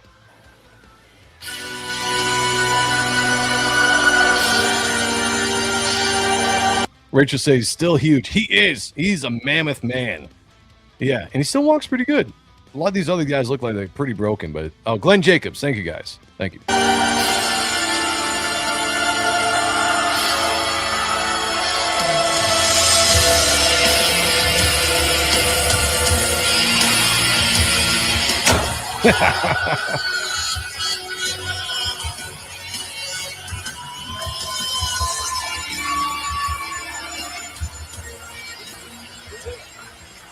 That's awesome. So, as I was saying, welcome to Knox County. I hope you all have a wonderful time, and That is awesome. I got to say, way to lean into your past. Not ashamed of it at all. Lean into those wrestling fans. I'm not sure if he's a good mayor or not, but that was badass. Yeah, that was for you, Rachel. I thought you would appreciate that. The biggest deception was that, I'm talking Michael. You meant Kane isn't his real name? They lied to me. We can live in the illusion still. You know, I'm down to still live in the illusion that wrestling is real somewhere. My 14-year-old self still believes. Oh, anyway, Mobig says the biggest deception was the paternity test segment revealing that he was the Undertaker's brother. Great storyline. Back when wrestling was still fun. That was a great storyline. I seen him wrestling in WCW in like 1994. Yeah, I can't remember what his character was in WCW. I know he was Isaac Yankem in the WWF before he got the Kane gimmick. Now, he's been around, but that Kane gimmick really changed his career. That's a fact. But I thought that was funny. That was funny. Good for him. Lean into that stuff. Put a guy right through the table during your speech or whatever it is that he was doing. Shout out. I was like, I do some cleaning up. Let me close some of these windows because I got to find some stuff and I can't get all these windows open. Give me 2 seconds to clean up. Maintenance. Let's go. Don't need that. Oh, let's do that. Forgot. That's hilarious. Oh, shit. Yeah, I gotta get into that too if we do. Oh, man. We're having a good time. I don't know if I want to get pissed off. Maybe we'll skip that. We can bring this up though. Oh, it's kind of heavy. Kind of heavy. All those things are heavy. All right, let's bring this up. This is funny. Again, I love just cruising next. Some of the fun things you find on here. I don't know if you guys ever saw this behind the scenes from Back to the Future, but I saw this and like, this is something you can't do nowadays. But I love the fact that they did it in this outtake here. He went as Glenn Jacobs. Oh, in WCW? Okay. That's a horrible stage name. Then he was Black Mask guy from Jerry Lawler. Or for Jerry Lawler. Okay, gotcha. I do that too. Bruiser what? Mestino? Man, I remember Isaac Yankem. Window maintenance is causing freezing was happening with Lepresti earlier. Yeah, sometimes it gets a little crazy. You got to close all that stuff up. It's gotten a lot better since I got the new computer, but it's still an issue. Sometimes I got to remind myself. So this, I've seen this a few times, and I caught my eye again the other day, and it's just fucking hilarious. Shout out to Michael J. Fox. It sucks that he got Parkinson's so early in life, because I think he could have really been a very awesome actor into his 40s and 50s. But this is fun looking back at. Hey, puto!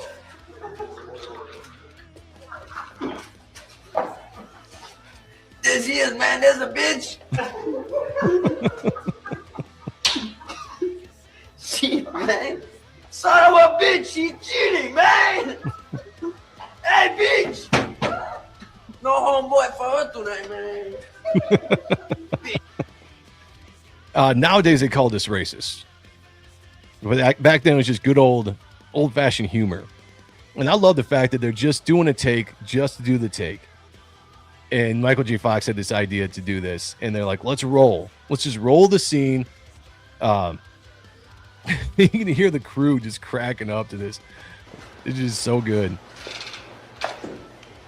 Hey, puto! I love, what is his name? Man, I'm getting old and forgetting people's names here. Christopher Lloyd. I love Christopher Lloyd's just him in this scene. He plays it so straight. There she is, man. There's a bitch. Michael J. Fox can't keep a straight face. Christopher Lloyd, thank you guys. It took me a second. Son of a bitch, she's cheating, man. Son of a bitch, she's cheating, man. Hey, bitch. No homeboy for her tonight, man. That cracks me up every single time. I cannot not watch that and not laugh. That's hilarious. Yeah, every time I see that, it's funny. Christopher Lloyd, yeah, fucking good movies. What was that show he was on when he worked in the mayor governor's office? I don't know. Spin City. Yes, there you go. Spin City. Forgot about that. That was okay. That wasn't bad. Yeah, because I think he was still like really starting to deal with the set-ins of Parkinson when that show was going. I can't remember how many years that ran for. Yeah, Spin City. Really, that was good. I always thought he was older than he actually was back in the movies. In this movie, he was. I mean, he was still pretty young, right? Like he came off of what was the TV series he was in? It wasn't Silver Spoons, was it? No, it wasn't Silver Spoons. He was Alex P. Keaton in the series he was casted off. And he replaced the original guy that was cast for Back to the Future because it just didn't work. And he came on, made that movie a complete just success and became a superstar overnight. Family Ties, thank you. I knew you guys would get it. You guys are awesome. Family Ties. I remember watching that when I was a kid. Carla, who? Was in season 1? I don't know what that is. The Taxi thing. You mean Taxi the show? Charlie Sheen replaced him. Oh, that's right. He did, didn't he? Man, all this shit's coming back to me. It was a time where I wasn't really watching a lot of sitcoms when Spin City was coming out. I was doing other stuff. Yeah, Family Ties. Thank you. Secret of My Success movie. That was pretty decent. Doc Hollywood was a good movie. Even that movie he did with James Woods, The Rookie, was an interesting movie because that was kind of like an action comedy, which was you weren't used to seeing him in the movie. Now, oh man, I'm forgetting all these movies. I swear, I don't even smoke. I didn't even smoke before the show. Chick from Son-in-Law was in the first season of Spin City. Oh, okay, I got you. Who's that? Chick from Son-in-Law. Can't picture her. I forgot about Sheen Replace. So did I, and so that was brought up. I was the only one who saw Doc Hollywood. No, it was good. I remember that. I remember the titties. The skinny dipping scene. It's burned into my brain as a little kid. Trust me. I remember all the movies with boobs when I was younger. Casualties of War. Is that what that movie was? They did. It was they got like all the young actors in Hollywood, the up and coming young actors in Hollywood. I think Sean Penn was in there. It was like a Vietnam movie. It was like the super serious movie that was just crazy to see all those actors in it. That was a good movie. It's hard to find though. It's hard to find. I keep trying to get my wife to watch it, but I gotta look for it. And it's a hard movie to find, but it's good. You guys get a chance to see it. All right, let me just jump into this shit. So I saw this the other day, and this kind of it just ruffled my feathers, as you could say. And I don't know if this is new or if this is old, because there's a lot of people always posting on there, finding these crazy things, these crazy toys. At first glance, when you look at this toy, you might be like, "Oh, it's a funny toy," just it's a Robin twerking and stuff, and you can be like, "Oh, it's a gag," people are gonna laugh. The problem is that it's marketed to kids. It's marketed to children. And you're having this happen, and we already know that they've taken liberties with the Robin character, making him bi or straight up gay. I'm not quite sure. Casualties of War is on Tubi. All right, I know I find it somewhere. Go check it out if you guys haven't seen it. It's a really good movie. It's pretty heavy for Michael J. Fox. A lot of interesting scenes in there. But this mother called out this toy that she saw, and it's funny because you can actually hear the kids laughing in the background, which I think is the main issue. Kids don't see stuff as the way that we see it. But the problem is when they get conditioned to this stuff being funny and acceptable, that's the problem.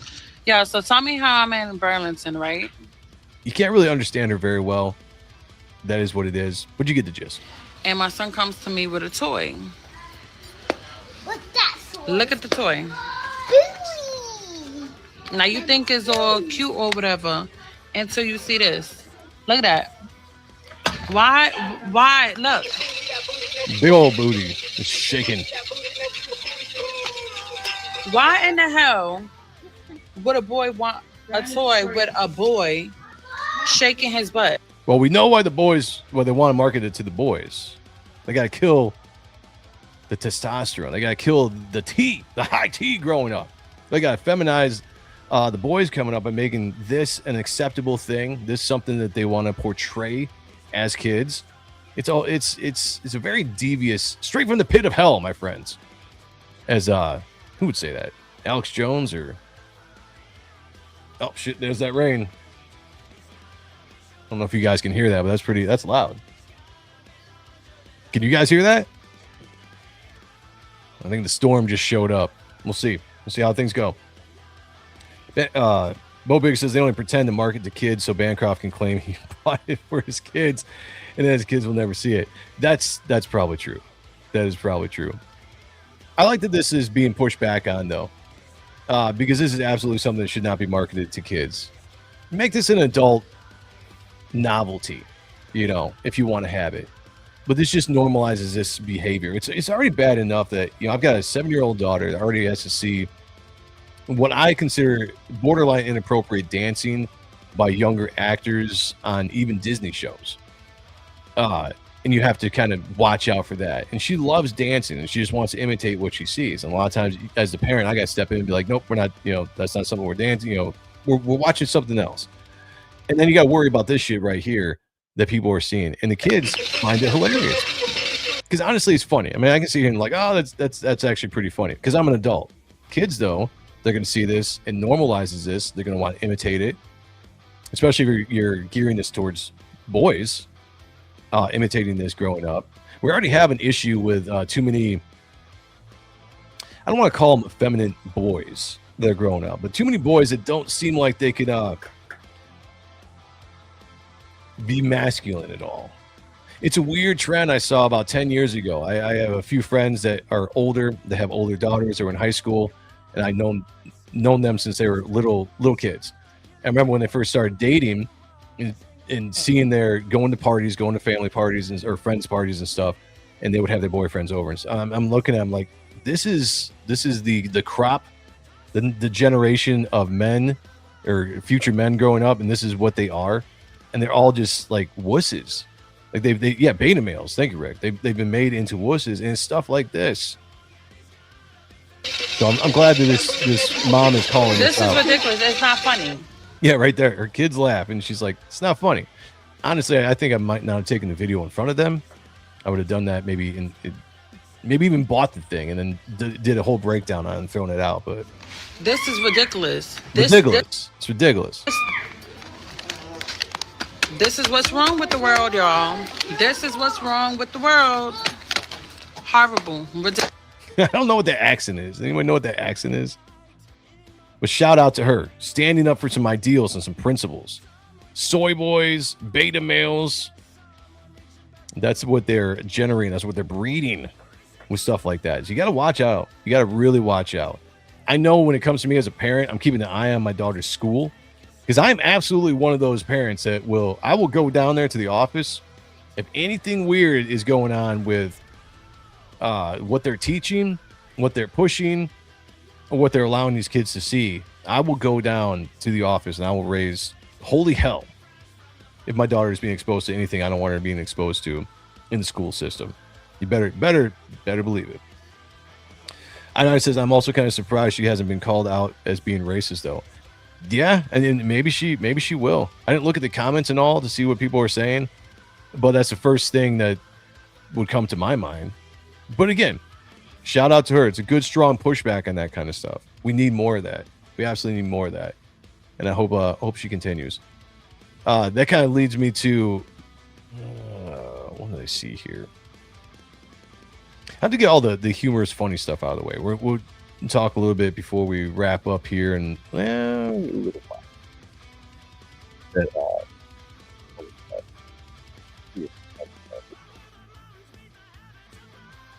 I just cleared up all of the space.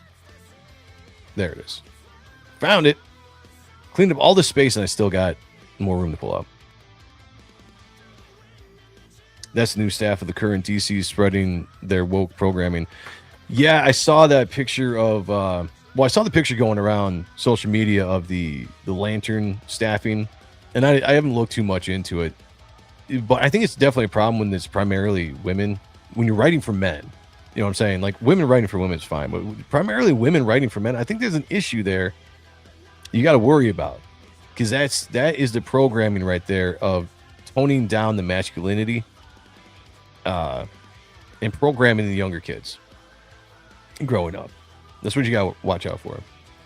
If the school ever tries to make Joe's daughter play with that Robin toy, he will march right down to the principal's office and twerk in his face for hours. I'll do it too. I'll be like, so you want to see twerking, do you?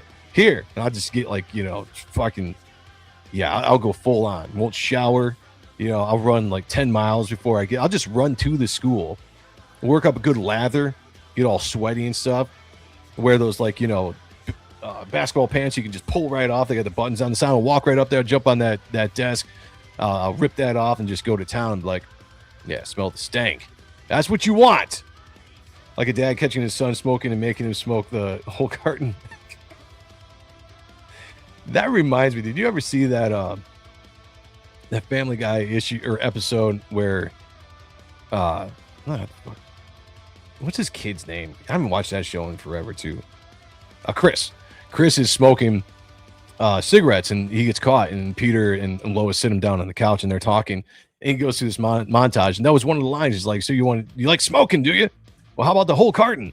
And he goes through like all these different like ages and times, and goes to Britain. He's like this British, and he's like, do you like fags, do you? How about a whole carton of fags? Before everybody freaks out there and tries to cancel Ronin Joe, just let you know that cigarettes, on the other side of the pond, are referred to as fags. So just chill out there, all right? Let's relax before you try canceling me for humor. But that was funny. I laughed. There's more of it. Food ingredient changing for cheaper ingredients. I can't say that word. Distributing hormones and then, nanoplastics and everything. You're really making me work for that. Damn, I still can't say it. No, I agree. New pesticides that are getting improved and they don't fully leave the fruit or veg. One thing I'm hopeful for, I would love to see us go to a little bit more of a European standard of food. I can look a little bit more into that, but I do have a friend of a friend that lives over in or by Paris, and they've continuously told us like the quality of food is so much different from living in the US and going over there of what they are not allowed to put in the food over there. And we need to do that. Let's bring it to the US. Let's get healthier.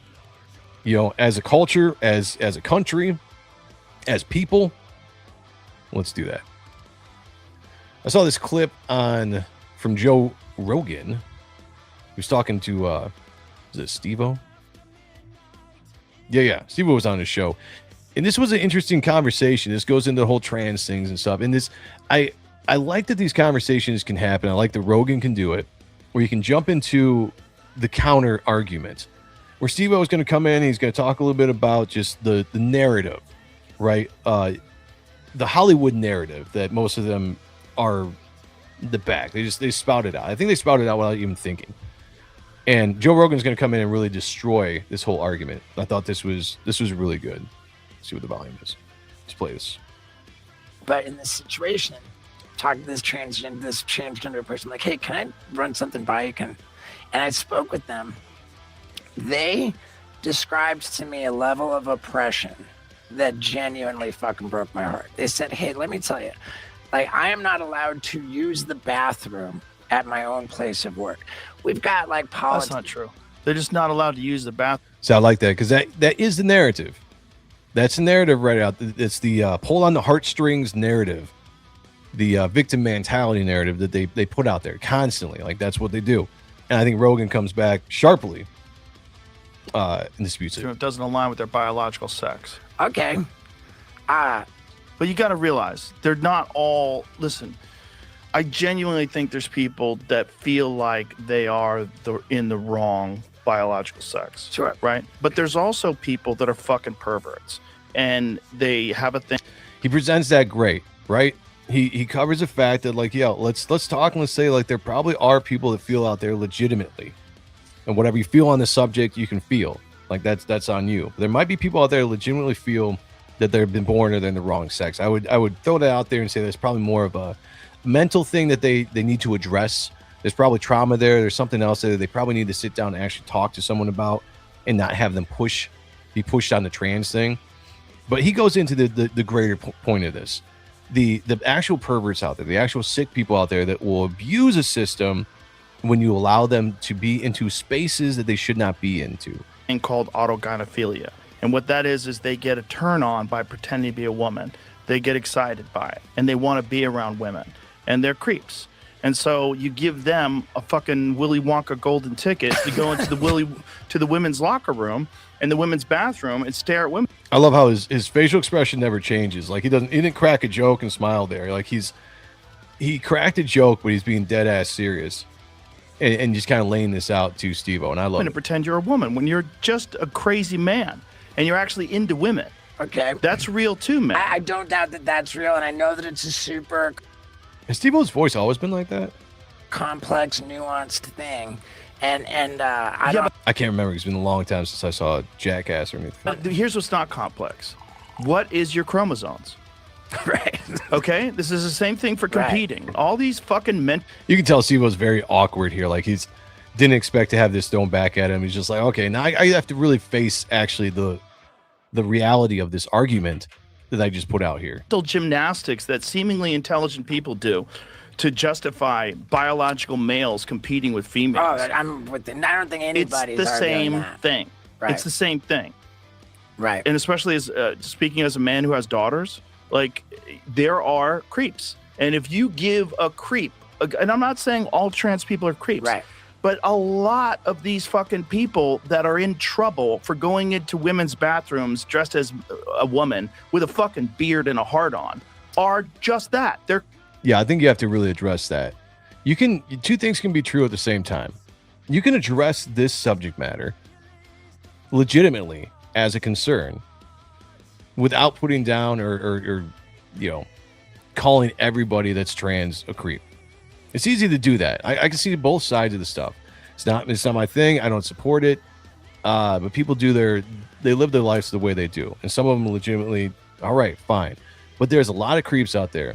There's a lot of nasty people out there that want to take advantage of women, whatever age they might be, especially younger girls. And if you're allowing the men to go into the ladies' room in public, you got a major issue there.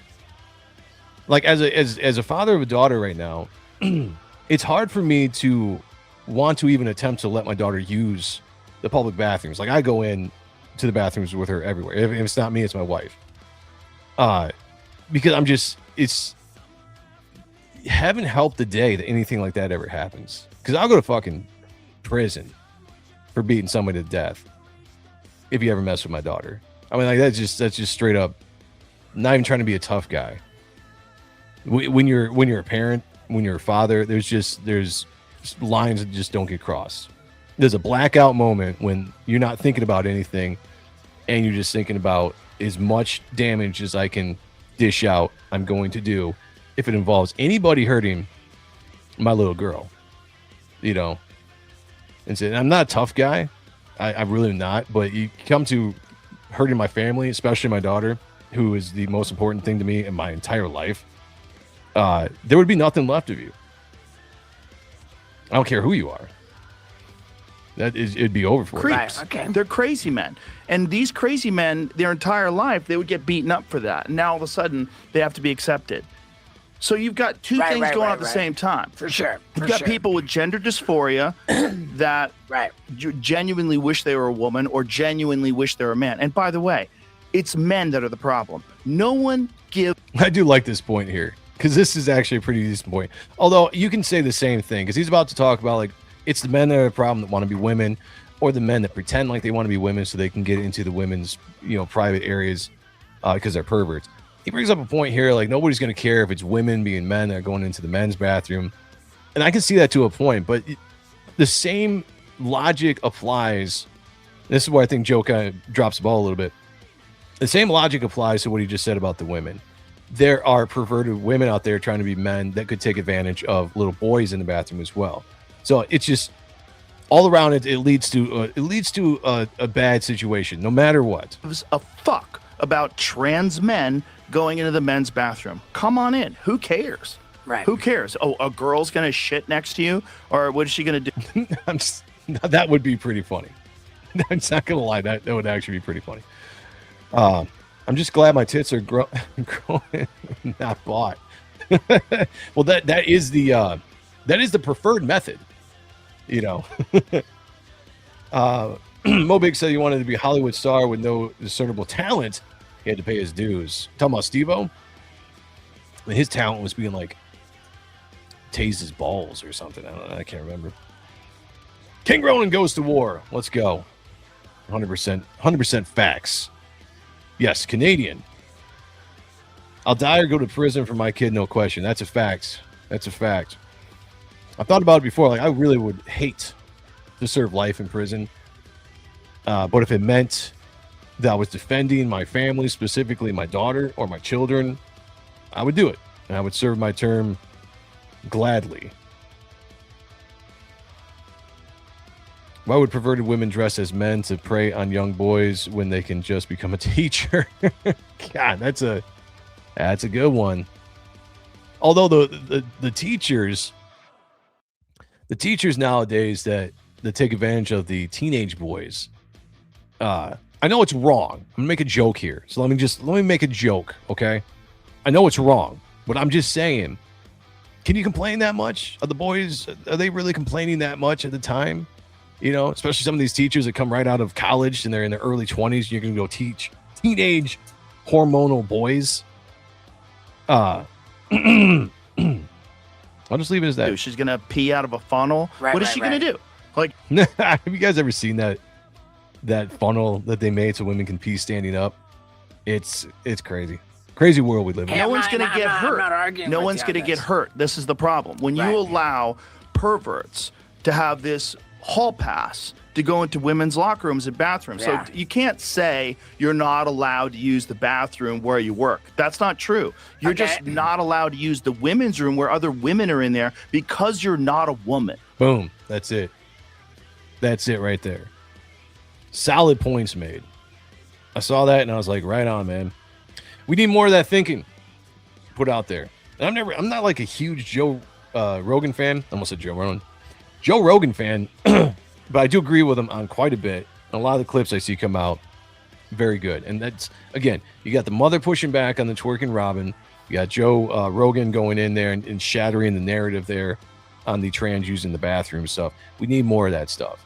And it's not about bigotry or hate or anything like that. It's about common sense thinking, which we have lost greatly in this world, not just this country, but this world. We lost the ability to have common sense, to discern, to know what's real and from fake. I mean, it's insane what the world is becoming. Just scrolling through X on a daily basis, you can just see the amount of people that fall for bullshit, disinformation. You know, we got a war going on right now, and you don't know what's real coming out from where. There's AI videos being dropped from everywhere, all over the place, because everyone's trying to frame a narrative on who's winning the war. You know, people fall for it all the time. See people, I just jump in the comments all the time when I see something I know is clearly not true. And I'm like, oh, I wonder who fall for this today. You know, and which side of the aisle is the ones that's falling for this. And I jump in the comments, and sure enough, there were people probably didn't even watch the video. They just saw the headline and just went to town, spewing just bullshit after bullshit, narrative after narrative. And all you have to do is put one narrative out there, true or not, and it's going to pick up and take off, and then that is going to become the truth to somebody. And there's no taking it back after that. There's no putting the genie bottle back in the bottle. That narrative gets out there and someone thinks it's truth, and then that stays that way. And nothing will be able to change their mind going forward. That's how dangerous the disinformation, the misinformation, social media, mainstream media has become. And AI, deep fakes, all that shit is just making it worse. I mean, we are really heading into an interesting time in civilization, in our world, with where we're going with this. This is actually the first war. When you think about it, whatever side you're on, I'm on the American side, obviously. I'm not one of those weird people that are rooting for Iran, which makes no sense to me. You don't have to like Israel or any of the politics behind it. You don't even have to like the fact that we're doing what we're doing. But I'm still 100% supporting our men and women over there. They're doing what they're doing. And I say, let's wrap it up. Let's drop the big bomb on them. Let's turn it to glass. Let's move on. Anyway, this is the first war that we're really going to have to deal with the amount of disinformation that's coming out with AI. And the fact that so many people cannot discern what is real and what is fake now is very alarming. Very alarming. It's bad enough you have all these lemmings. They're constantly, Grok, is this real? Grok, what is this? Grok, explain. Hey, Grok. I like Grok for certain things. But the fact that we are so reliant on having AI tell us what's real and what's not is insane to me.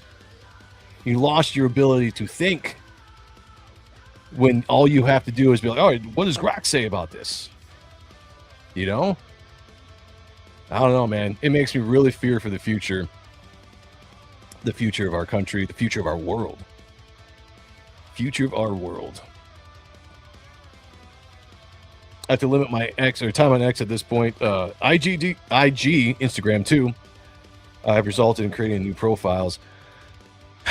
You know, I like X. It's my favorite platform. I'm like, where am I going to go? I could go back to Facebook every once in a while. Facebook is worse. You know, the amount of I left Facebook in, I don't know, 5 or 6 years ago. I'm there every once in a while, but I left there primarily because I couldn't take the amount of bickering and arguing between people over politics.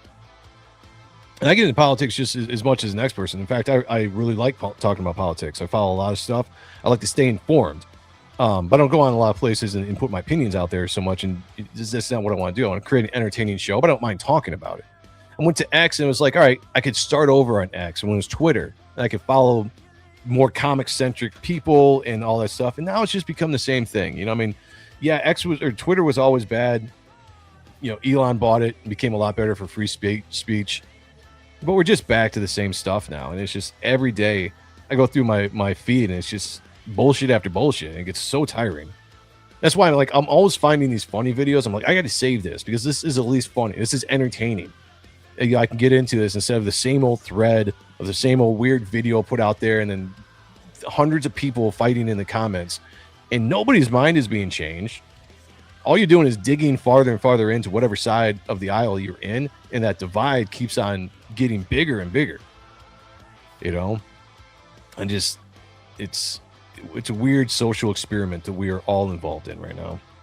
Sometimes the video doesn't even match what the headline says. That's another fact. I was going to bring that up. I always make sure out of habit, I jump in and watch a video. If something catches my attention with the headline and there's a video attached to it or something, I watch the actual video. Majority of the time, nothing that's in the headline is in the video.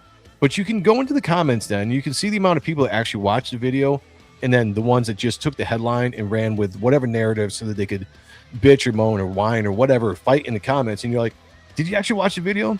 Because nothing about this headline has anything to do with this video. Or do a little bit of research and find out this video is like 3 years old. It has nothing to do, but it's just the narrative. Again, put the narrative out there. The narrative becomes truth in people's minds, and that's it. It's out there. You can't do anything about it. And nobody is going to be able to tell that person that they're wrong. Because most people have too much pride to admit that they're wrong about something. That's one thing we should get better at. I try to make sure that I leave my mind open to be changed. If new information, new evidence comes along, that I can not be stuck in a mode where I just believe whatever because I'm too proud to let that belief go. You know, if you can convince me with good evidence, I'm willing to change my mind. I've done it plenty of times over my life. I'll probably do it more the older I get. By the way, Paul Sarts is in the house. What's going on, brother? Good to see you. To have them centered around fun hubby stuff and get the news politics out of... Oh, yeah. My feed when I don't want it. Yep, I agree. I absolutely agree. There's no putting the genie back in the bottle. Whenever Joe sees the twerking Robin, the Christina Aguilera song, Genie in Bottle, starts playing in his head. Yeah, that's all I remember Christina Aguilera, dirty years, you know. Let's go. I remember Wag the Dog. I do too. AI is a fun toy to make silly things. Nobody can think ahead. No, we are so focused in the now, and we're not worried about the future, that's just been the course of mankind. You know, I mean, it's hard to kind of think beyond now when it comes to you and everything that's going on. But that's why the AI thing is so interesting to me because I see the benefits in certain areas that AI can bring to industries. I see the entertainment value that AI can bring, making funny videos and, you know, funny pictures and memes and stuff like that. But then I also see the danger that AI brings. And you're witnessing it right now with this war with Iran. You're witnessing all these videos coming out from China or Iran, these propaganda videos showing, you know, downed American bombers, American camps being just devastated by missiles and bombs and all this kind of stuff. You're seeing this stuff and it's being put out there. And unfortunately, not to get, you know, believe what you want to believe in politics, vote how you believe. We're still friends. I just want to put that out there. No matter what I feel politically, if you're the opposite of me, we can still be friends. I will never end a relationship or friendship over political differences, but a lot of people do. And it's sad to see that a lot of people, just because you're anti-Trump and Trump bad, all that kind of stuff, that people are openly wanting America to fail in this thing against Iran, just so that Trump can get a loss. And that means death of American lives, the loss of American lives, and nothing that's going to be good for your personal life, economy, all that stuff. I don't understand why people openly root for that stuff. You know? Make your appointment or app, Joe? Make your app. Hey, Wiley J, what's in the house? What's going on? He's in the house. I hear your brother scare, yeah. Politics is a waste of time. it is to a point. I think actually politics is very good. I think it's good to know what's going on, to be aware of what's going on. I think the problem with politics is the dogmatic aspect of stuff. In being dogmatic about anything in life is bad, because you are unwilling to hear another opinion or different evidence, and you are dug in almost religiously to what you believe. That's when it can be bad. Politics in general, I think, are fine. The running of governments, how elections, all that kind of. There's a lot of good things about our system that I'm completely fine with. It's the way the system's ran. It's the people that run this system, how we as American people have allowed that to happen because we're too busy with our fast food and our entertainment, our TV. We're worried more about what we're going to do in life, what we're going to jerk off to next, than most things. The majority of people don't pay attention to politics, and they just vote based on a letter that you grow up with. Then you just move on with your life. You allow these people to get the control, the hold on our lives, and you forget how much power we actually have as the people. This is our country, this is our government. We elect the officials to govern for us, and we sometimes act too much like peasants, and not the rulers. We're the bosses. Remember that, but the problem with that is we all fight with each other because we're too damn emotional. People are too damn emotional. They think with their emotions. That's why you see all this fighting on social media all the time. People, you say something, all of a sudden. I posted something the other day. It was a religious thing. I'm not going to get into it. It was just a comment, and instantly I had people attacking me. It wasn't even a conversation that people want. They just want to instantly come in and attack because whatever they read affected them in some way that hurt their emotions. Their feminine side came out, and now you got to act emotionally instead of thinking, instead of actually having a conversation and seeing where somebody else is coming from. And that's all we do. That is all we do nowadays. I don't post anything except comics on my X. That's probably a good way to do it. I've been talking more of opinion. That's what this show is. Like, I want to be entertaining, but I have opinions. I'm not going to be afraid to share my opinions anymore. I kept that down for too long because I didn't want to alienate people because I'm a comic book creator. I want everybody to come out and buy my books. I don't want to, somebody not buy my books because they don't like my politics or whatever. And so I was just like, I'm not going to comment on that stuff. But after a while, you just got to speak your mind. And I try to do it as diplomatically as possible. It's the best way I can find. Like, I'm willing to talk to you. Even if you come out, you call me a clown, you call me, a retard or anything like this in the comments, I will still try to have a conversation with you because I think it's important.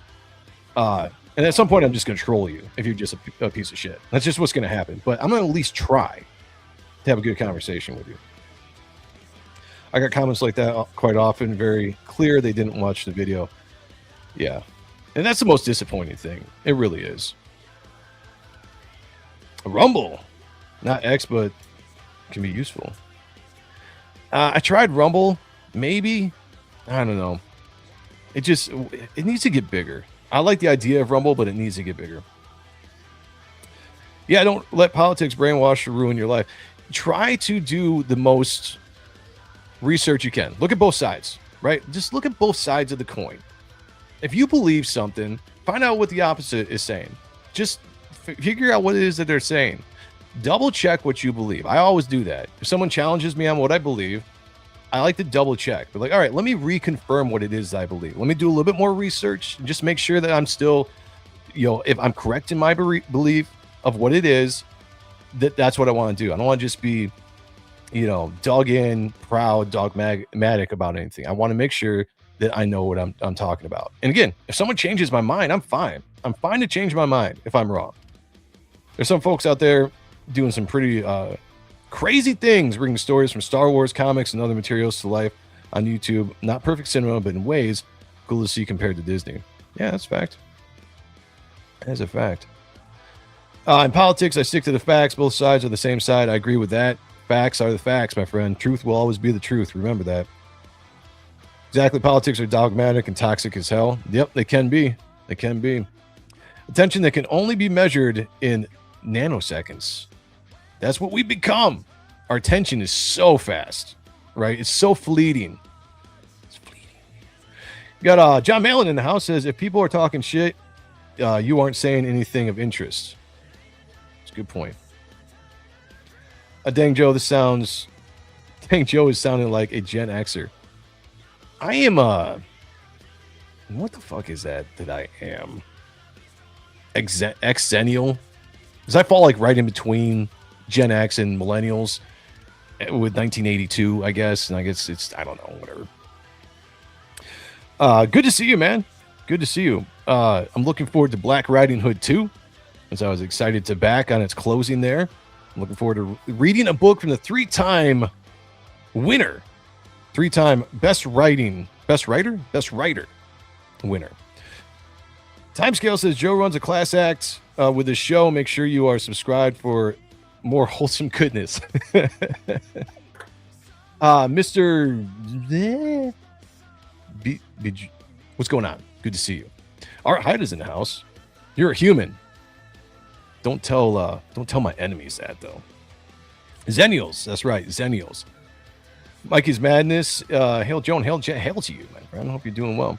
The real question I have left for Joe is simple. Can he moonwalk? Fuck no. No. I don't think I've ever tried that, but then I can do a lot of things. I was fairly athletic. I probably still am. But moonwalking is not one of them. I can dance, though. I can dance. Get me drunk at a wedding, and I will show you guys some things. Trust me. It might not look like it. I am an 8th black. I can move. I got rhythm. Too young to be Gen X and too old to be a millennial. That's a fact. Zennials and millennials in denial. You know, John, growing up. See, now this is my excuse. Growing up, when I was a kid, I was told that I was Gen X for the longest time. Until they changed it. I didn't change it. They changed it on me. And all of a sudden, millennials went from like 1981 or something, or 1985 is the official millennial. And I'm just like between 79 and 85, there's this weird gap. They used to be Gen X, and now it's this weird thing called Zennials, I guess. I don't know. I consider myself Gen X, in heart. Gen X used to last until 1983. Then they changed it to make younger boomers feel included. See? That's what I'm saying. That's what I'm saying right there. So I will take my victory lap in that. I remember that thing. Oh. All right. Last thing I just really want to jump into here.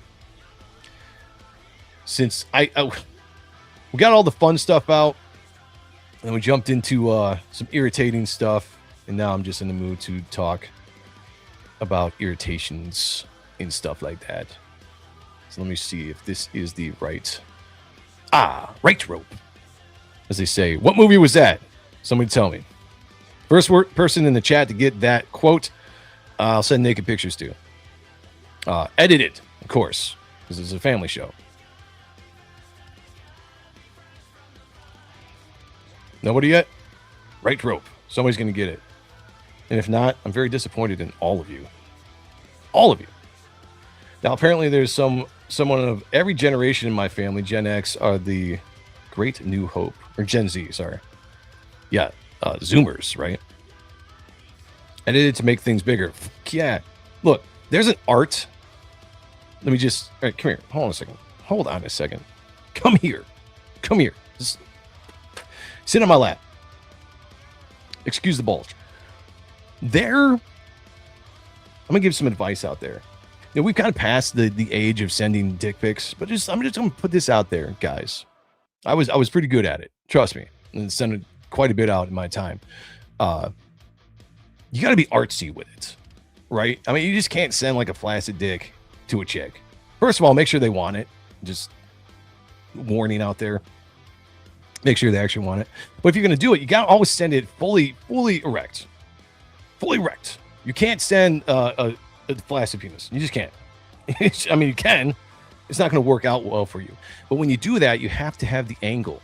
Angles are everything. You got to know the angles to make it look more impressive than it is. Because here's the deal. Whether it's impressive or not, it doesn't matter. Because it's what the perception, going back, whatever the perception is, becomes truth. Becomes truth in her mind. And that's all you need. That's all you need to get in there. And then once you're in there, it's like, I'm already in. I can't stop. So take that in consideration, guys. A little bit of advice for you younger males out there that might be thinking about adventuring out and sending dick pics. First of all, if you look like me, it's good. Make sure you do that. If you don't look that attractive, stay away from it, because then it just might be creepy. But if you're good looking and sexy like me, and you want to jump into that, just take my advice. Put some effort into it. All right, where are we at here?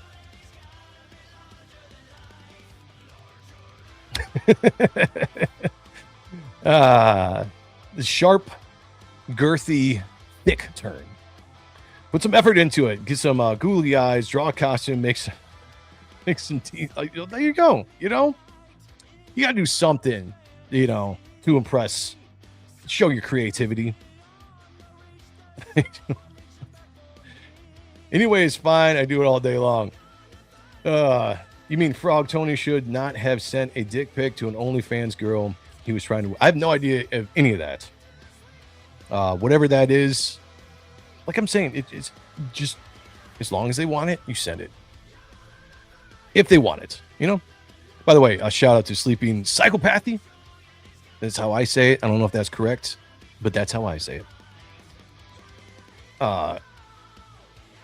Sleeping You're Hot too.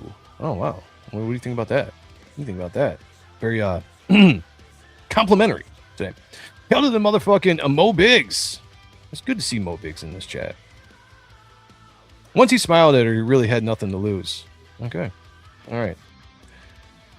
I don't know what you guys are talking about. I'm just stay out of that conversation because I really don't. Okay. Anyway. One thing that's fun to deal with on X is haters. Haters out of nowhere, haters for no reason, haters that just want to hate and try to get a reaction out of you for whatever reason. And this is one thing that I saw that I think is hilarious, and I got a kick out of it. So I posted the other day, the Reaper Destroyer book is launching on March 28th. As you guys know, we talked about that earlier. Make sure you come out, hang out. It's going to be a noon show. I'm going to be hanging out with friends, launching the book on my own site. We'll see how that does. It's going to be a fun experiment. And I want to... Oh, that is the wrong one. Let me get back here. That's the wrong post. No, that was a horrible setup. Sorry, guys. There it is. I take the opportunities to promote as much as I can. You got to, as a creator. You promote your own page. You can do all that kind of stuff. You know what I'm talking about. So I took an opportunity to promote the Reaper Destroyer preview book coming out March 28th. Everybody go get shirt, mark it on your calendars, go out and back it. Because the Warlock Awards came out.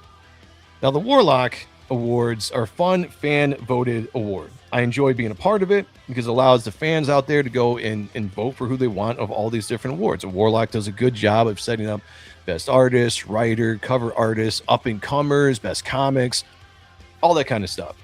And I maintained my number 10 spot in the top artists in the award, in the voting. So I'm like, solid, great. Shout out to everybody.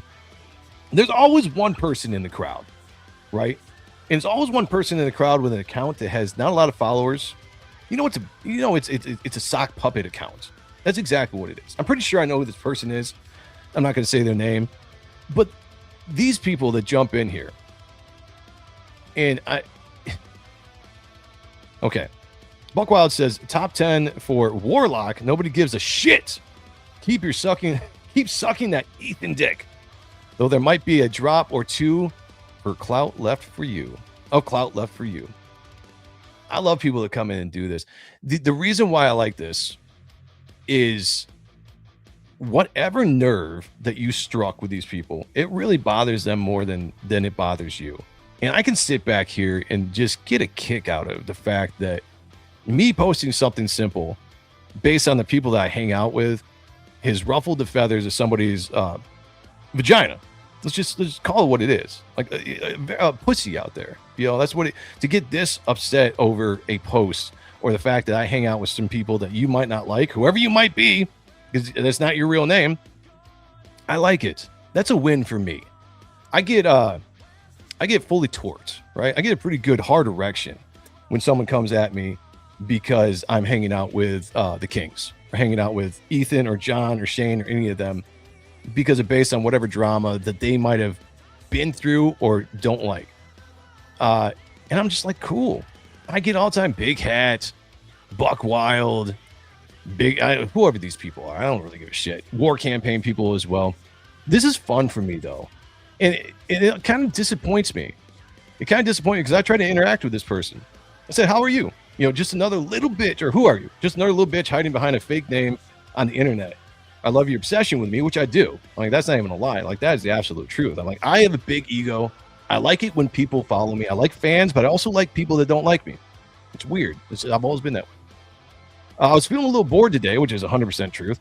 Now I have some entertaining dance monkey dance. And I was expecting this person to go in. Let's have a conversation. Let's go back and forth. Let's troll each other. And he wouldn't engage me. Wouldn't engage me at all. He drops this cry harder. Like, okay, that was a horrible comeback. I was pretty disappointed in that. And that's where it ended. So, damn it, I'm pretty sad. Like, come at me a little bit better, right?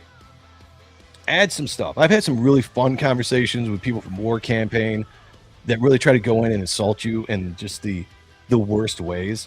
And I'm like, yeah, that's awesome. That was a good one. That made me laugh because none of this stuff affects me in any life. It just makes me laugh. I just found my new ringtone. Imagine hearing that go off in an elevator. Bully him harder, literally. I like trolling people. I like it because I can go back and forth with somebody all damn day long, meme the shit out of them, put nonsense in the chats and replies. Sometimes I just like quote movie lines. That has nothing to do with what we're talking about, but it gets a kick out of it because I just want to see what their reaction is. And they can't ever stop, except for this guy. Kudos to this person for being able to stop, which was quite disappointing. But most of them, they have to have the last word. I'm just like, fuck, 2 days later, we can keep doing this. This is fun. Let's go. I have one sock account, but it just says Mo Biggs, same as this one. I used it when I thought Bancroft was going to steal my wrench. That's a good one. There is another Joe Sonntag account out there on X that I had at some point. I started it by accident. I don't know how to access it, so maybe I should. I'll access that. I'll make it a sock puppet account. That's what I should do. Join in on this whole sock puppet thing. I feel bad for Joe. Can someone make a sock puppet account and do some back and forth and cheer him up? That's what I'm asking, guys. That's all I'm asking. Let's banter a little bit back and forth. Let's have some fun. Can we do that? Take life too seriously. Let's go. The internet doesn't deal well with people who try to do their own thing. Yeah, that's true. That's absolutely true. You know, it's a lot of jealous people out there that I've come to realize. You know, there's a point in my life, I consider myself a pretty loyal person for the most part. Unless in the band days and you had a really hot girlfriend and she wanted me and I wanted her, and that was a different life, you know. I mean, you got to get it where you can get it, you know what I'm saying? I can't help that they like me.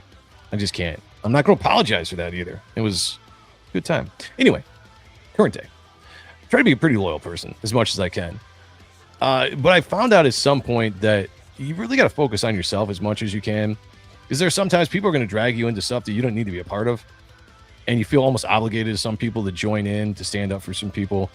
And I found that it's never really worked out well to do that. You know, in my nature is to stand up for people that are my friends or people that I am associated with.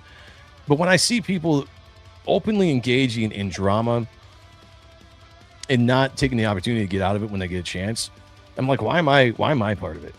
Why am I here? You know, why am I falling on the sword for you?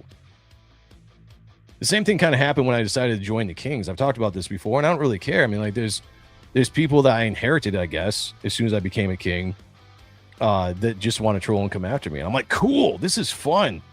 Like, I finally made it. I got enemies.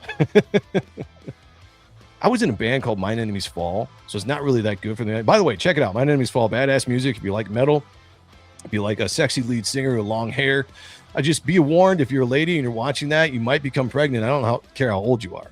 It's just it's a warning out there that it could happen. I've been known to do that. But I love enemies. I love having enemies. It's entertaining. Enemies are good. Enemies keep you young and keep you on your toes. I like the fact that people just hate success, or they can't wait to jump in when they think you're having when you're failing at something. Like, anything they say actually matters in my life whatsoever, that's fun. That's a fun thing to do, is to engage in this and troll people. I mean, I used to, I don't even want to say his name. I used to troll this guy that would just dog on anything I put out. I'm like, okay, we would go back and forth, and I would leave these like just monologues of just BS because I was having fun just trying to be creative in how I would respond. That's fun for me. Let's go. I hope it never ends. So keep coming. If you're a hater out there, if you're one of my haters, kiss my whitish ass, as I say on this title. I'm here to entertain and be entertained. So you better damn well entertain me if you're going to troll me, because I'm looking for some good trolling. Not lame shit, good shit. All right? That's all I'm saying. Where's your crown, Joe? I need to get one. Never apologize, but politely tell people to kindly accept your opinion.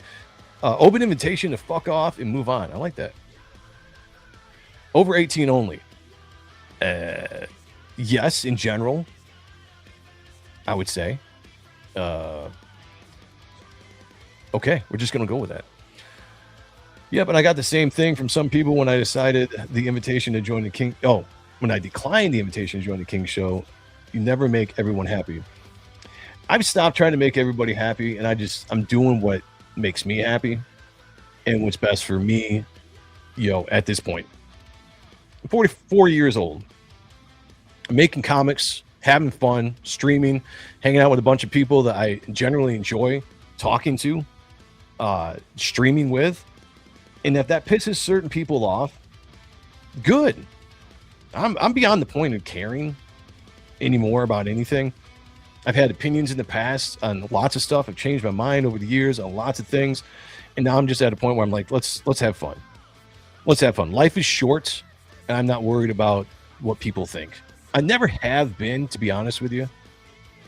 And it drives my wife crazy a lot of times. I've never cared what people think, good or bad, about me. I'm just living my life and doing what I want to do and have fun. That's it. I encourage everybody else to do the same. Because otherwise, people's opinions can bring you down. Especially if people turn on you, people attack you. If you're worried about what they think, then that is a real problem to deal with. If you don't give a fuck what they think, that's a freeing feeling. Very freeing. Rachel said, I used to troll people, then I turned 50 and don't care anymore. There's going to be a time, like I took a break from it. I troll people all the time, and I was like, I'm bored. Because nobody could hang with me. And that's the problem. Nobody could hang with me trolling. That's just what it is. I'm going to blow smoke up my own ass. Hey! But nobody could, and became boring. I was like, all right, now this is boring. When it's boring, it's a waste of time, and now I'll stop. I mean, I had one, but Danny had been real quiet since Trump canceled USAID. Danny, forgot about Danny. Yeah, that was good. That was good fun. Art High says, I don't have the patience anymore. Some Canadian was arguing. Oh, what, Rachel? No, I'm just kidding. Some Canadian was arguing with me that Mexico is safer than the U.S. At some point, I just made my point and moved on. Others jumped in, though. Yeah, that's just... Sometimes you can't fix stupid. That's just... You got to let that stuff go. Out of time comments make things seem less funny and more bizarre. Sorry. No, it's okay. It's okay. I was just trying to figure out what it was. But all in all, I agree that over 18, just in general, is a good philosophy to have. So, out of time or not, I agree. Sorry, left out. Can I troll? Yes, troll each other. Let's start a trolling community so that we can have some good entertainment from all the boredom. Because apparently these trolls, they don't know how to do it anymore. It's quite pathetic, actually. Quite pathetic. Rick says people don't really hate you, they just hate the Four Kings, so you're a traitor. And it has nothing to do. And again, I couldn't care less. What people hate, what people like, what people whatever. And to me, that's the weakest shit I hear from people. Whatever. That's fine. I enjoy the people I hang out with. I enjoy streaming with Ethan and John. Hell, John and I have been playing blackjack every month, going out and hitting the casinos, having a lot of fun. It's been a good time. I've enjoyed it. I've gotten to know a lot of people a lot more than I used to, streaming with a lot of people, seeing a different side of people. And I think that's the biggest thing right there. Not everybody knows everybody. It's just, narratives, this, or you establish an opinion based on something, and now you're dug in, just like we talked about earlier. Same thing with politics. It's the same thing that we have here in the indie scene. You get on a side, you get dug in on that side, and then you don't move. And it's not a good policy. Just be yourself, like what you like, don't like what you don't like. Don't let other people sway you into any opinion. You're doing yourself a disservice if you're worried about that. I knew I was going to lose support when I joined the Kings. Did I care? No. Would I like those people to still back my book? Sure. But if they don't because of who I associate with, then that's up to them. It's their money. Do what you do with it. It's not going to bother me. We're all good. I've had so many haters in the Doctor Who fandom. Oh, shit. They only thought they were talking to me. Sad but hilarious at the same time. Doctor Who. Never got into it. Joe not caring, walking around, picturing himself naked. That's what you have to do. You put it into people's heads. You make sure that they picture you naked. You want to know why? Because it's dominance. You establish dominance over that person. Like, I don't want to see you naked. Oh, damn it. I just saw you naked in my head. Fuck. Look what you did to me. It's violation, but it's dominance. Establish dominance over those people. Having Wackus is in the house. What's going on, man? Good to see you. Good to see you. Canada can be dangerous in a blizzard. Speaking of which, that storm just petered out real fast. We were supposed to be hit. It started to rain real hard, and that's kind of disappointing. I thought we were going to get rocked. Who's the fourth? Who's the fourth what? I'm behind in the comments. I agree. 18 plus is only good policy. Otherwise, you go in this cell. Yeah, that's good. Oh, I got what you guys are talking about. Yeah, see, again, I'm so disconnected from a lot of that shit that I don't pay attention to who fights with who anymore. It's boring shit to me. At 60, I don't give 3/5 of a rat's ass what other people think. Trolls are entertaining. There you go. There you go. I like and respect Malin for building bridges and making comics. Yeah, he's a bridge builder and a bridge burner. Let's go. Kangs. Let's go. I only saw one dude leave your chat when you became a CG King. Yeah. Well, two. You had that guy and then Blue Boy, but that actually was more like politics. So Blue Boy, fucked off. So that is what it is. Joe's the one airdropping naked pics on your flight. Let's go. That's what you got to do, man. I'm still holding out hope for sequential treasures. Oh, I like that.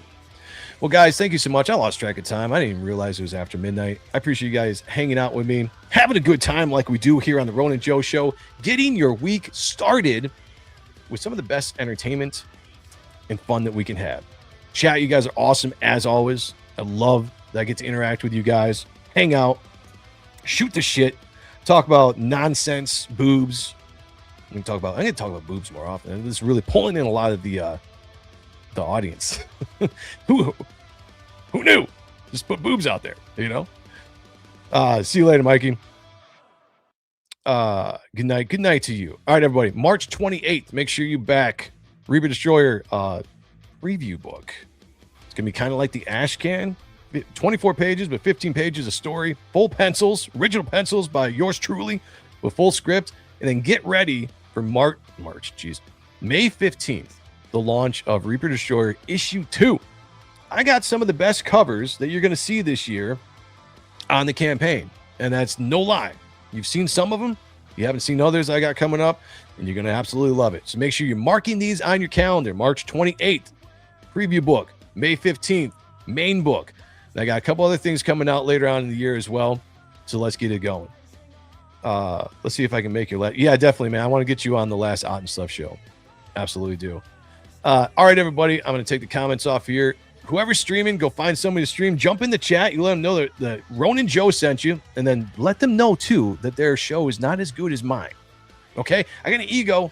We got to feed this ego. We got to start the competition. All right? We're getting better numbers in the show. We're growing the channel. It's been awesome. It's fun. and having a blast. So just remember that. I'm gonna end this like I do every show. I'm gonna kill the music so we can get serious here. I'm gonna end this like we end every show here on the Ronin Joe channel. Be good to each other. Take care of one another. And as always, picture me naked. Talk to y'all later. Peace. I have come here to chew bubblegum and kick ass, and I'm all out of bubblegum. I'm a hero of the new world. You're a disease, and I'm the cure. Be advised that I'm mean, nasty, and tired. I eat concertina wire and piss napalm, and I can put a round through a flea's ass at 200 meters. So you go hump somebody else's leg, mud.